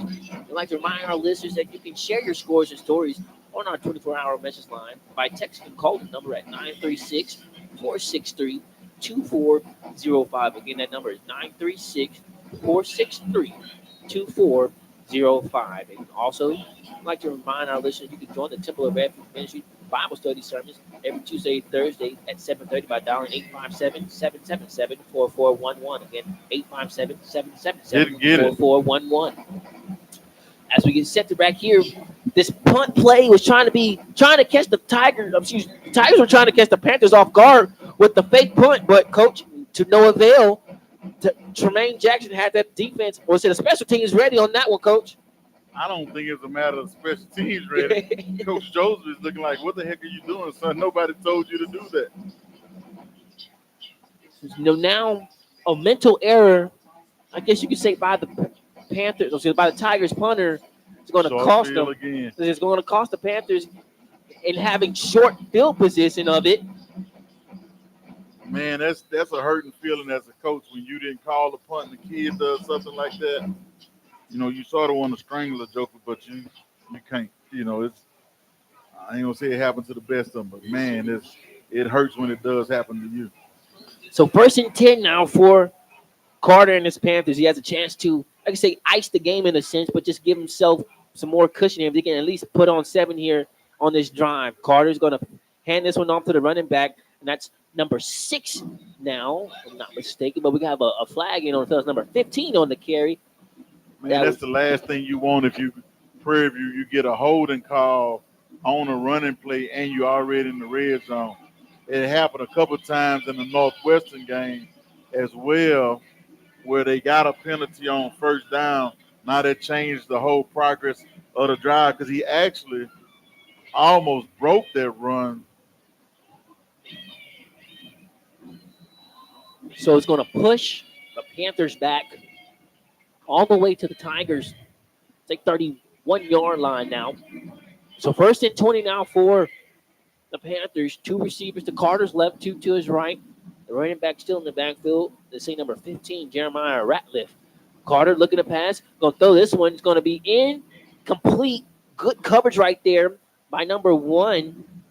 That is Blake Davis of knocking that ball away from the Panthers receiver. Yes. Good drive on the football, as we would say. So right now, you can say you're seamlessly in field goal range, but it's a little deep. Right now, it'll probably be about like a 39, let's say a 49-yard field goal. Well, he was pushing about 52 in pregame warm-ups when I watched him. But like I said, it's a little bit different. It was daytime. The ball don't. A lot of people don't think it travels as well at night. So Carter is going to look to pass, fake the handoff, but just a little bit too much on it. Tried to attend it to number 11, Rockwell. Like I said, if he was able to just take a little bit on it, just lead him a little bit. He's in the end zone right there. Yeah, and he could have, because everybody from Grambling, except that cornerback up top, all the other Grambling defenders were shallow because they came to the boundary, which a lot of teams, they never rotate their coverage to the boundary, but Grambling did. So you probably would have liked to see a run play right there to get a little bit more yardage back on that 2nd and 20. A lot of times you'll see a screen or a draw. So that incomplete makes it 3rd down and 20 now for the Panthers. Clock stopped at 14 minutes and 22 seconds now. Carter in the shotgun formation, got two receivers to his left, one to his right. He's going to hand this one to the running back now. He's trying to make one move, makes one defender miss, running to the outside, cuts back up inside the numbers, and going to be about 5-6 yards shy of the original line of scrimmage. So it's just going to make this an easier field goal. Much better field goal range. And like I said, you expect that because if they throw it again on third down and get sacked, now you're definitely out of field goal range. So good decision to run it, and you picked up a good 5 or 6 yards. So the Panthers have this one. They were moving from right to left. So they're going to have this one kicking at about the right hash now. And it's going to be about a 43-yard field goal attempt for Webb. Look like Grambling might be offside right here. Snap is good. The hold is good. And the kick is up. And it is no good. Okay. So the score is going to remain I'm the same. losing the ball when it's going in that direction. I don't know if it's a glare, the stands in the back. I have no idea what happened. It was long enough but just wide. The redshirt freshman could not come through on the 43-yard field goal right there to extend the lead for the Panthers. So assumingly the Tigers are going to get this one with good starting field position. But like I said, trailing by a score 21-6. The only thing that's in their way is time, Coach. Yeah, you got time, but sometimes you get quarterback get hot, receiver make a big play, defense get a couple penalties, and next thing you know, you right back in it. So 1st and 10 now for the set, and this Tiger offense is going to try. Almost picked off. Almost, whoo, like you said, Coach, like right there, the corner tried to jump that route, but just a half second late as it ends up being caught by the receiver, number 7 for the Tigers. That's the running back, Trey Bradford, on the reception. Like I say, almost took that one to the house, thing Coach. About it, that's actually the safety that's coming down, making that play, and they sort of giving that play away because the receiver, you notice how wide he is when they run that play. So 2nd down, you're going to say 4. So that reception able to go for 6 yards. So to set, looking to pass, you got some hand fighting going on right here. Probably could have been a pass interference because the hands came in late right there when the ball came thrown. But the Panthers catch a break right there by number 19. You can say good coverage by Tashawn Wilson. So it's going to make it a 3rd down and 4 now for the Tigers. So just say good coverage by Wilson all the way around. Just so you didn't get that little tit for tat. It's good if you're a Panther fan, bad if you're Grambling. So 3rd down and 4 now for the Tigers. Ball is spotted at their own 32-yard line. Tisset's just going to take this one to run on the design quarterback keeper. He's going to have this one past his 40. He's going to be about 2 yards shy of his 45. So have him at his own 43. So needed 6. And the thing about it, what they did, they caught Prairie in a stunt, and he's been having a lot of time. So they said, let's take that time instead of having him sit back there and try to run. Let's just call a quarterback draw from the get-go. Right now, Tisset trying to see if he can pull together another drive to at least calm down this Panthers lead. And this ball could have been intercepted, but just out of the reach of number 2, Cameron Franklin, but just a little bit short for the intended receiver, number 11. That was Nashay Dickerson. Yeah, he's seeing a lot of people. To him, it probably looked like Prairie was dropping 9 or 10 people because he's not seeing his guys break open. The receivers are running dragon type routes. They're not real crisp and getting open for him. So 2nd down and 10 now for Tisset in his offense. He's going to fake the handoff, and he's going to throw this one a quick slant route to his receiver, number 9. Was his tight end, Knight. Knight's able to almost run off one tackle that was trying to bring him down, but after he got wrapped up, not until he got up for the 1st down for a 12-yard gain. Yeah, good job by the tight end. Good hands. So that 1st down first down play now will have this at their own 44-yard line. Shotgun formation for Tisset. Tisset drop back, looking to pass. He's back at the Panthers 45. Now has all day to throw. Now going to roll to his left. Now he's going to have to roll back to his right. He's going to set his feet. Just have to throw this one out of bounds. As good pressure by the Panthers getting to him. And just good coverage, again, all throughout the field by the Panthers. Yes. Okay. So they're trying to see. So he's explaining why there's no intentional grounding on the play. Prairie rotating a whole fresh group of defensive linemen in the. So it's going to make it a second down and 10 now for the Tigers. Clock's going to stop at 11:40 here in the fourth quarter. Prairie View leading by a score of 21-6 here at the Cotton Bowl. Set's going to hand this off to the running back. And the running back's going to try to run this to the right side now and just going to actually be stopped. They just trying to slow the pass rush down, settle T-set down, because the screen game is not really working for him because Prairie View is sitting in the zone and they reading the screen, and then he's getting rid of the screen passes very quickly. Yeah, I was trying to give that to his running back number 10. They say Eaton on the carry, and Eaton's only able to run this to the right side of the field for about a 3-yard gain. So it's going to make it a 3rd down and 7 now for the Tigers. 4 down territories. At this point now, it's 4 down territory here for the Tigers. Would you say, Coach, as this one's going to be a pass that's complete and caught at the Panthers 30, finally wrapped up, and play is blown dead at the Panthers 28-yard line. So a 12-yard reception for the Tigers right there. Yeah, good job on the first down. He caught that ball all with his hands. So that's a great job. Tigers now having this one moving from left to right, trying to keep themselves in this game. Now to set, now rolling to his left. He's going to have this one and throw it away. Caught a break right there. You thought a Prairie defender was going to hit that receiver right there because he didn't know if he was going to catch it. Yeah, he got a late break, but it was a good job playing high to low. He saw the flat, but then he knew that, hey, I got to get under that corner route. So that's a good job. So yeah, to set time, I had a little bit of problem just overthrowing his receivers tonight. You know, he had them, just like I said, just not on the same page with them. They said just great job by the Panthers of making him rush those throws.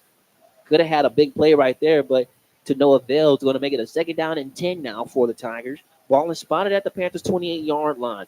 To set, looking to pass, going to throw this one to the receiver. He's going to take a big hit. Finally going to be thrown out of bounds by number 25. Wrapped up and thrown inbounds by number 25, Starling Jr.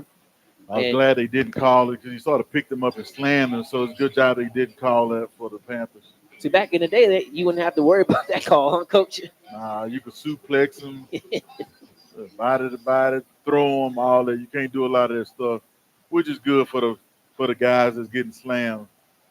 Not good for the defensive guys. Highlight tape. 3rd down and 5 now for the Tigers. Ball is spotted at the Panthers 23-yard line. 9:50 remaining here in the fourth quarter. To set, taking a little bit of time off now ready to go. Shotgun formation. He got 3 receivers to his left. He got 2 to his right. To set, he's going to take this one and throw to the receiver on the left side of the field. It's going to be past the 1st down marker, about a yard past it. Like I said, needed 5 and got 6. Yes, that's a good throw, sort of going backwards.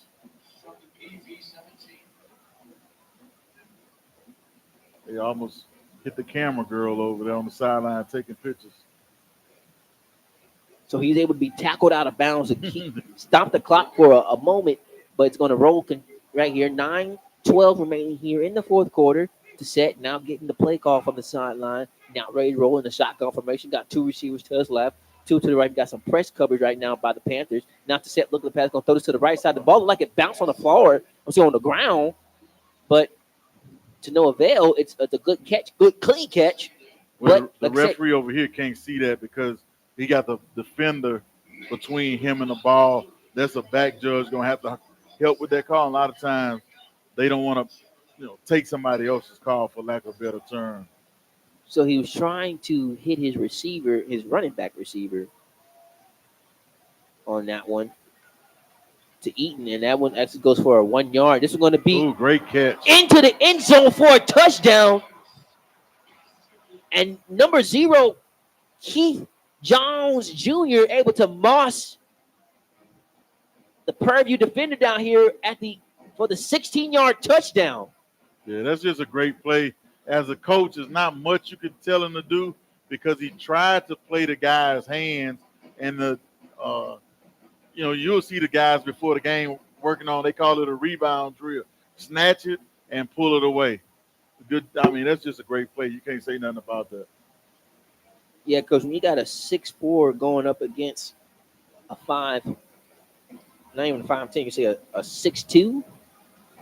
And he's from one of the better high schools. He went to Edna Carr High School, and they've been running New Orleans public school football for the last few years.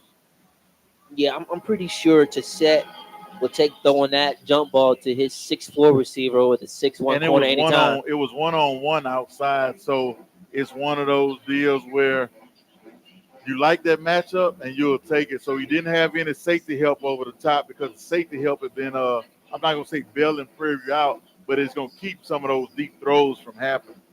So I know there's a lot of time left in the clock, Coach. I want to say in this game, you got 8 minutes and 25 seconds. You're trailing by a score of 21-13 if you're Grambling. Would you have went for the 2-point conversion on that last? Now a lot of people's philosophy is you don't go for two until you have to, right there. So 8:25 here in the fourth quarter. The Tigers are able to cut in to that Panthers lead. Panthers only leading now by a score of 21-13. So if you're the Panthers, you got to see. I would say that field goal's almost kind of lingering behind you in the background a little bit, just a little bit, Coach. Yeah. I mean, it would have make you breathe a little easier, but you got to deal, like I say, play the cards you dealt. Nothing you can do about it now, except try to get a touchdown on the board when you get the ball back. Absolutely, we should take this time to give some scores throughout the SWAC. Alcorn State is up over Arkansas Pine Bluff by a score of 20-17 with 39 seconds to go in the third quarter. Arkansas Pine Bluff has the ball at the Alcorn 30-yard line. Bethune-Cookman was victorious over Alabama A&M by a score of 41-34. Alabama State was victorious over Florida A&M by a score of 42-14. Texas Southern was victorious over Mississippi Valley State by a score of 23-20. And Jackson State is over Southern by a score of 24-13 at the end of the third quarter. As we get set here, we're 8 minutes and 25 seconds into the fourth quarter here where the Panthers are leading by a score of 21-13, and they get the ball to get right back and say, you have a chance to extend your lead and possibly put the game away here, Coach, if you're the Panthers. Yes. At least get 3 to make it a 2-score game. Back deep. I expect Grambling to kick this ball off. It's too early for onside kicks. I was just about to say, Coach, you got to play, a little bit smarter here. Like I say, you say it's too early for the 2-point conversion, then you say it's too early for the onside kick. You just got to trust your defense here on out, and just hopefully give your offense another chance. Yes. So to kick for the Tigers will be number 60, kicking at his own 40.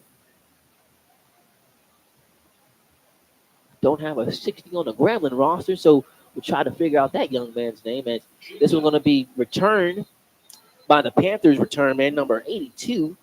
That was Dennis. And Dennis, this time, like I said, you're best off giving your team better starting field position instead of trying to put someone on the highlight. That's the second time that he's brought it out. Now, that one was a little bit more right at the goal line. Do you take a knee? You see Coach Jackson talking to him about, the different philosophies of do you bring it out or not.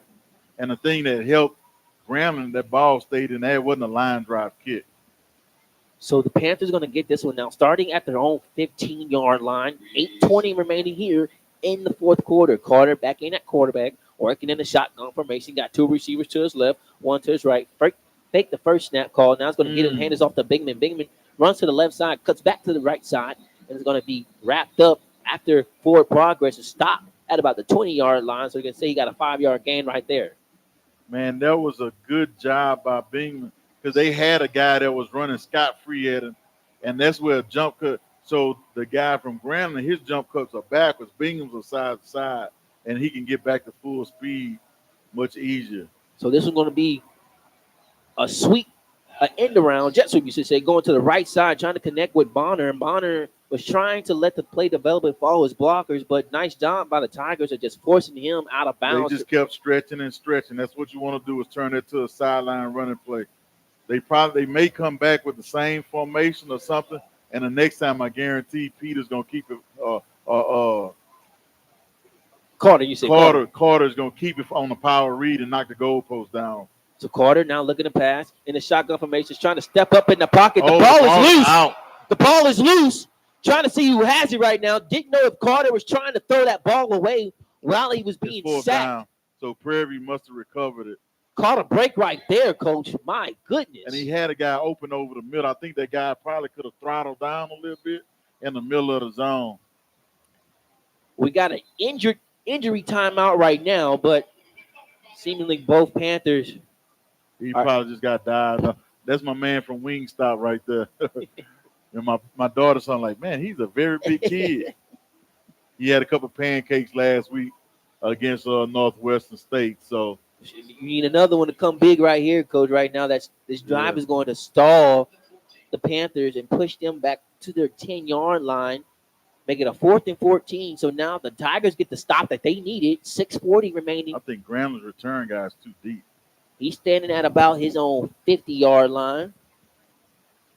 So this punt is going to take a little bit of a kick up right. Okay. Yeah, it took a Grambling State bounce, more of a PV bounce. Mm-hmm. So the Tigers are going to get this one starting at their own 49-yard line. 6:28 remaining here in the fourth quarter. We'll take a quick break. Be right back right after this. You're listening to the Open Mic Broadcast Network. Join us each and every Sunday morning, 10 a.m. Central Standard Time, for a word of encouragement from the Temple of Refuge Ministries. Simply dial 857-777-0000. Building the kingdom, one soul at a time. Temple of Refuge Ministries, Prairie View, Texas.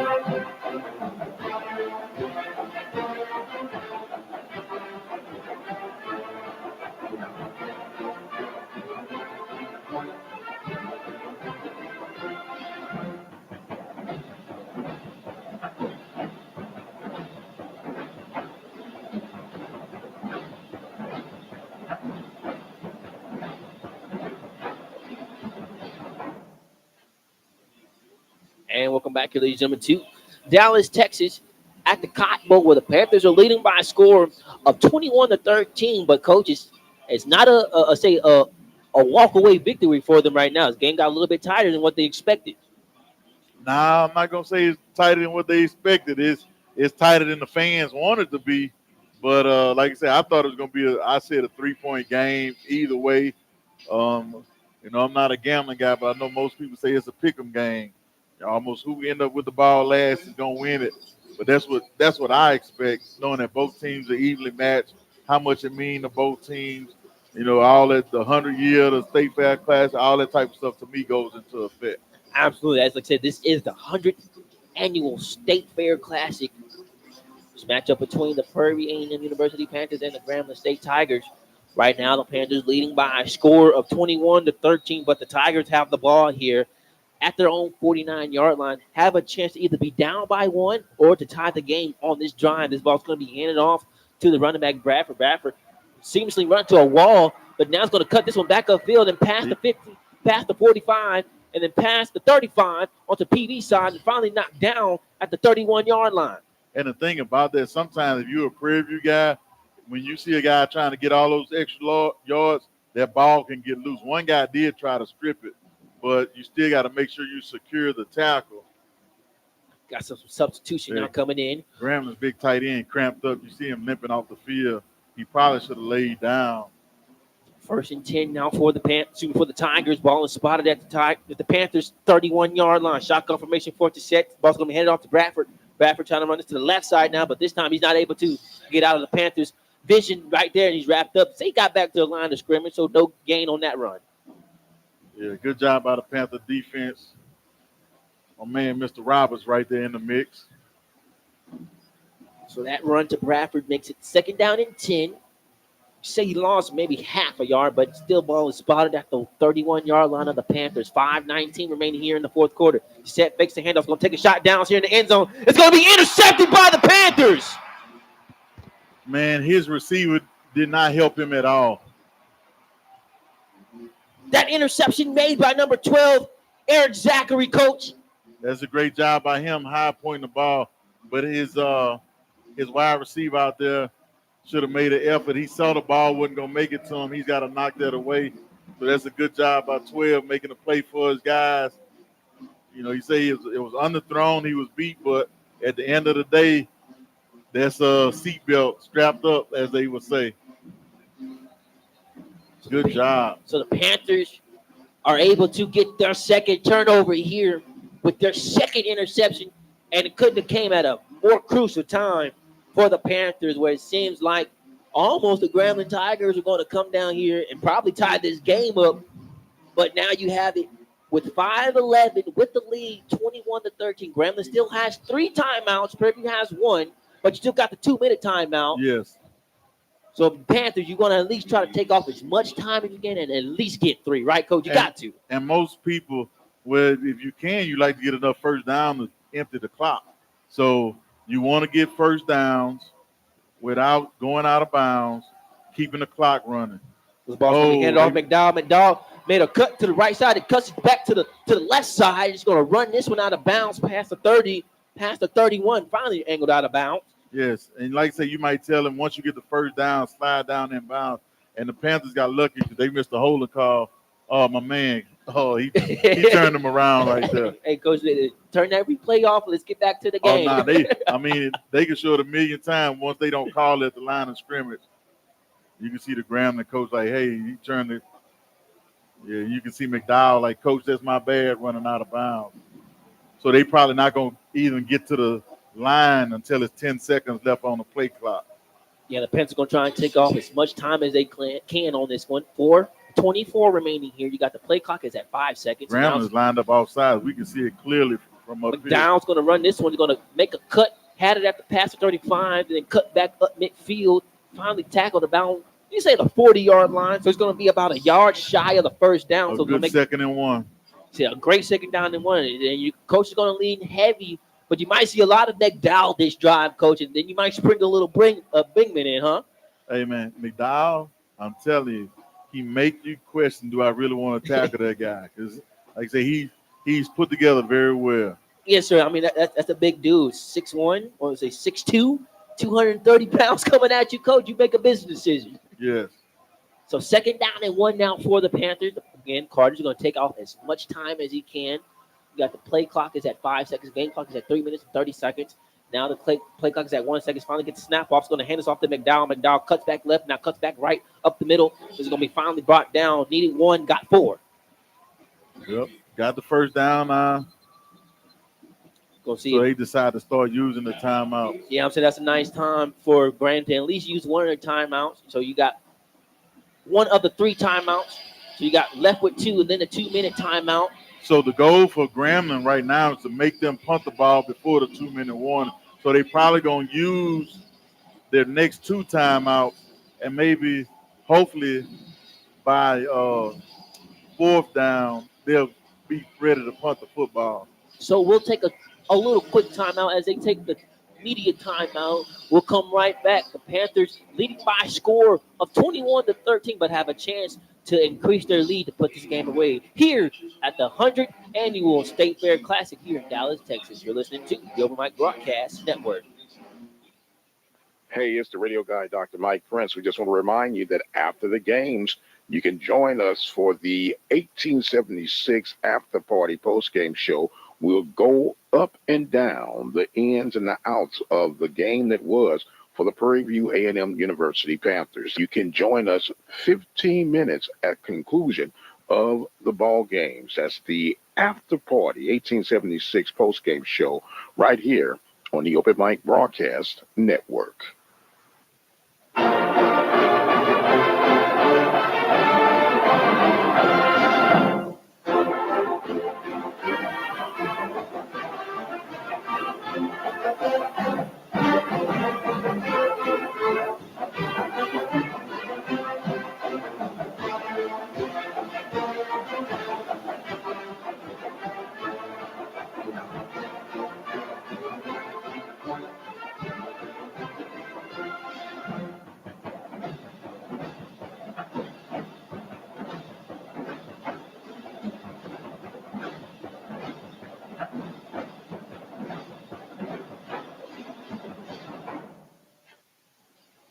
And welcome back, ladies and gentlemen, to the Cotton Bowl here in Dallas, Texas, where the Panthers are leading by a score of 21-13 over the Grambling State Tigers. Coach, and so far the Panthers, like I said, they have this right now with 3 minutes and 17 seconds. Like I said, you're just trying to take off as much time as you can.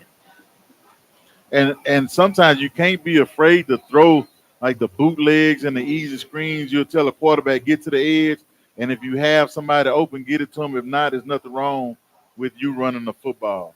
Carter working in the shotgun formation is going to hand this one off to McDowell. McDowell is going to try to run this to the left side. Just going to fall forward, getting back to the line of scrimmage. And luckily right there that the Grambling State called a timeout because they could have got away with the injury timeout that would have saved them partially, But like I said, we'll just take it. We'll take it.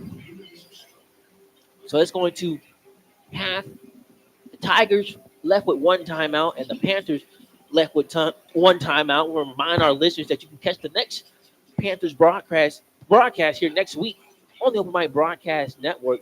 Sadly, you won't hear me and Coach Hines Northern voice. You'll hear Simon Castley through Alcorn's radio station, but you can catch that one here on the Open Mic Broadcast Network to cheer on the Panthers. But right now, the Panthers got to take care of business here, Coach, if they want to go into next week heading into Alcorn with a victory. Right now, you're up 21-13. Things been going smoothly for the most part. Here in the Panthers.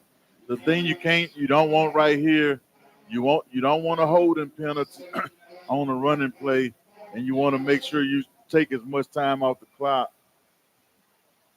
3:10 remaining here in the fourth quarter. The ball's going to be handed off McDowell. McDowell's got one move to man. He's got one man to beat. He's at the 35, past the 30, at the 20. Finally going to be ran out of bounds. Yeah, that's once again you're telling. Just fall in bounds. Right there. But McDowell able to get. They have a clock error too because the clock is still running after he went out of bounds. So the clock shouldn't start until that box gets hit. Now the box is set. So they really cost Grambling 13 seconds, and Grambling cost themselves by not making a tackle in the backfield. So we'll take that all day and twice on Sunday. So now it's going to make it a 1st and 10 now for Prairie. Ought to be closer to 250 yards rushing, maybe. Oh, just about, once Coach. Again. Just about. So now you got Bingman there. He's going to give McDowell a little breather here. 1st and 10. Ball is past midfield into the Tigers territory. Bingman's going to be in this past the 5. Bingman's going to be in for the 15-yard touchdown. Great job by the fullback and the pulling guard backside on that play. 2:09 remaining.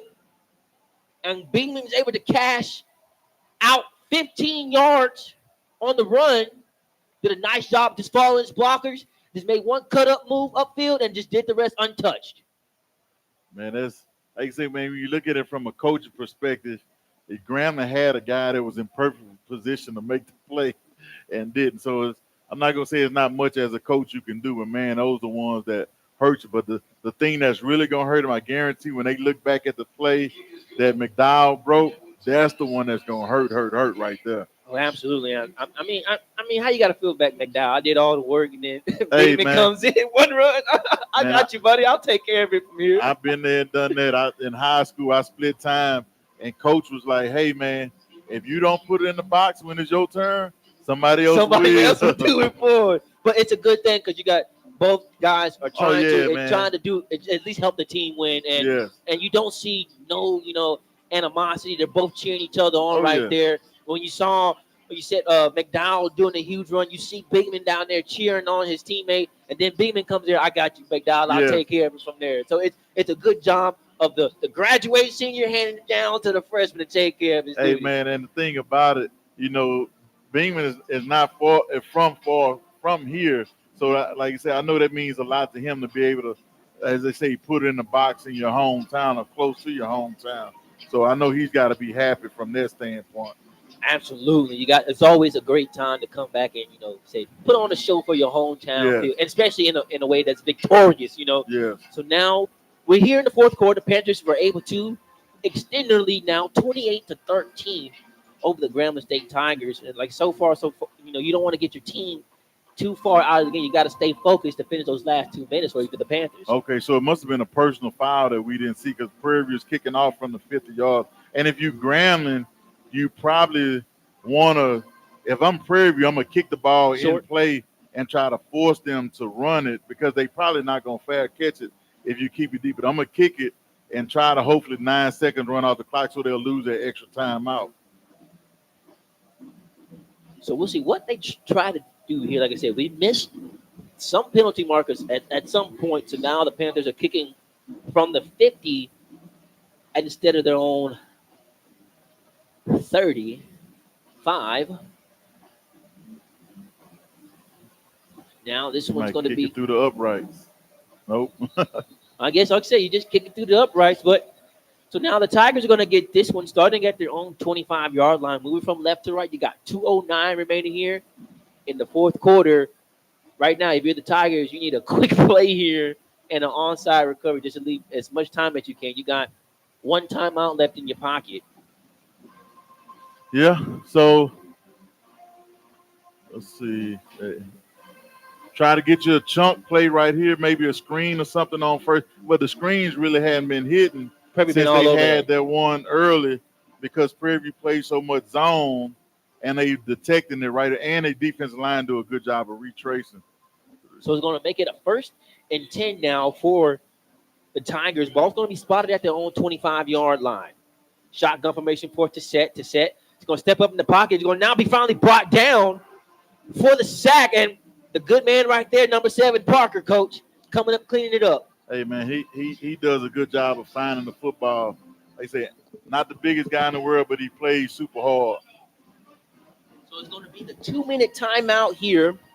So that will take us to a little break. But when we come back, we'll have live coverage here of the last 2 minutes of this fourth quarter. The Panthers leading by a score of 28-13. Keep it right where you got it. We'll be right back right after this.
And welcome back here, ladies and gentlemen, to Cotton Bowl here at Dallas, Texas, where the Panthers leading by a score of 28-13.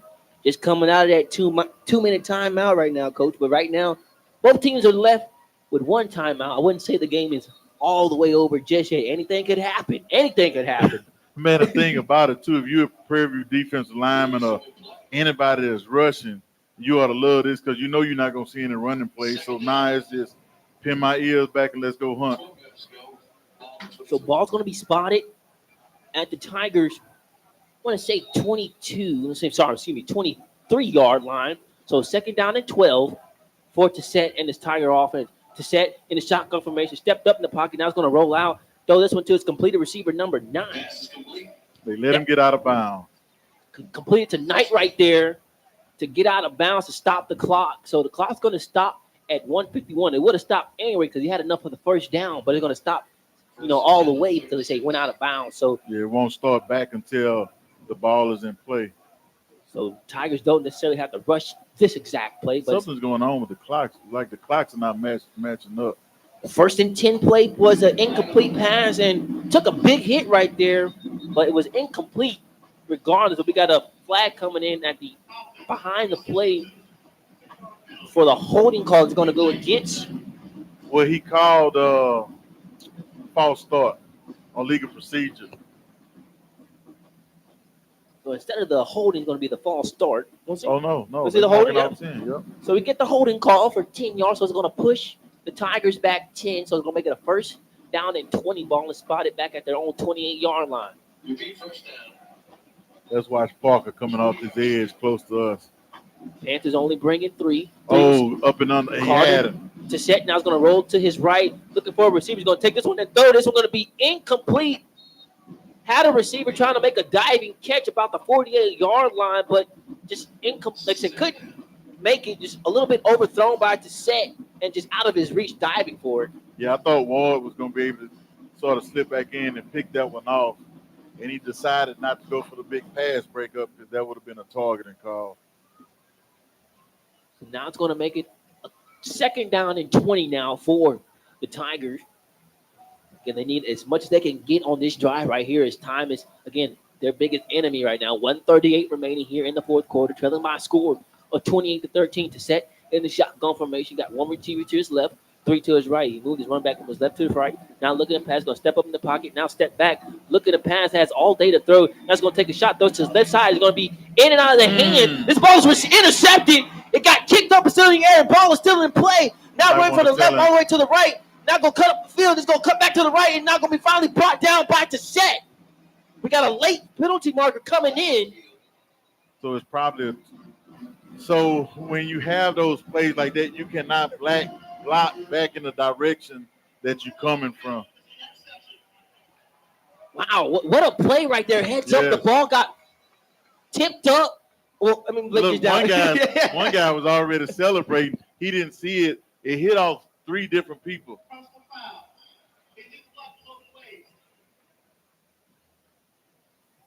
So you can see how the penalty marker is going to go against the Panthers right there.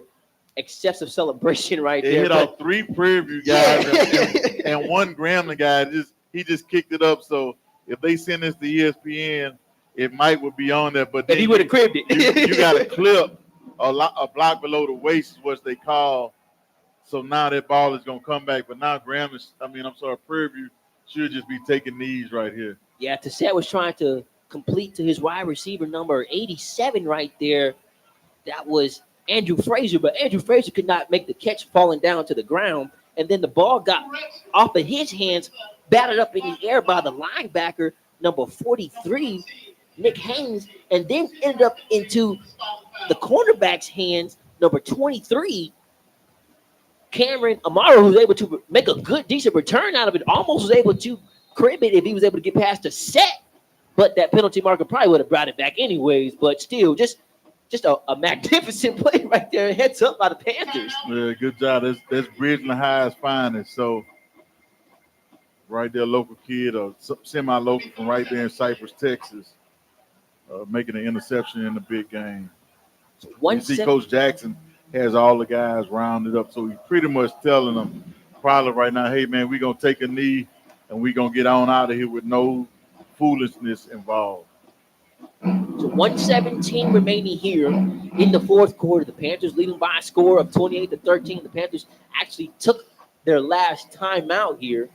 So Coach Jackson can at least embed into his players, don't do nothing stupid right here. Don't do nothing that will cost them, put them back in the game. Yeah, this is going to be the favorite formation of all football coaches, the victory formation. So they should be able to take 2 knees and get on out of here with a win.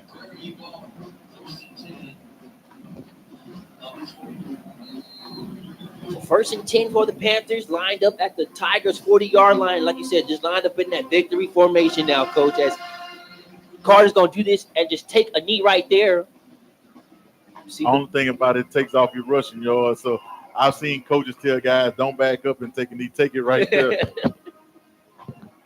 So Tigers not electing to take that last timeout. So the clock is going to roll. 59 seconds remaining here in the fourth quarter. Play clock going to be about 20 seconds. So when they snap this one, about to be 30 seconds left remaining on the game clock. But you can pretty much count this one a victory for the Panthers, Coach. Yes, you definitely can right now. It's a 3-score game, and Grambling not even charging off the ball. They not even calling the timeout that they have left. So great victory by the Panthers to be able to start the conference play 2-0. So 2-0 usually leads to a lot of good things for whoever it is, especially when it comes down to the Grambling Texas Southern trio. Absolutely. So the Panthers, after that last meal, will take this one to the end of our one. Panthers coming out victorious by a score of 28-13 over the Grambling State Tigers. Panthers will be back in action next week, traveling to Alcorn State as they try to ride this 2-game winning streak that they have and just keep the momentum that they have, as Grambling will take on Texas Southern at home next week. So Grambling will fall to 3-2 overall and 0-1 in conference play, as the Panthers will go to 3-2 overall, but 2-0 overall in conference play. So the Panthers are able to get that much-needed win that they needed to keep their chances alive of winning the West, Coach. Yep, like I said, it's off to a great start. You got a head start on everybody else, so you up one. But like I said, I know Coach tells his guys, man, one at a time, and let's see where we take us if we keep winning one in a row. So right now, if it stands, Panthers are able to outgain the Tigers 342 yards to 266 yards. The Panthers had 122 of their 342 passing yards. Total yards being 120 of those passing. Then they got 222 rushing yards today. Leading them was number 23, McDowell. He had 9 carries for 95 yards and a touchdown. His longest being for 40 yards, Coach. He was able to run average 10.6 yards per carry. And he probably had the most crucial run of the game when he broke that one on 3rd down to sort of ice everything, where they went up and took the lead for good. Well, not took the lead, but expanded on the lead. So the penalty markers, Grambling ended with 4 penalties for 50 yards, while PV ended with 5 penalties and 40 yards. Grambling committed 3 turnovers, while the Panthers committed 2. 3 of the Grambling turnovers were 2 interceptions and 1 fumble, and the PV turnovers were 2 fumbles.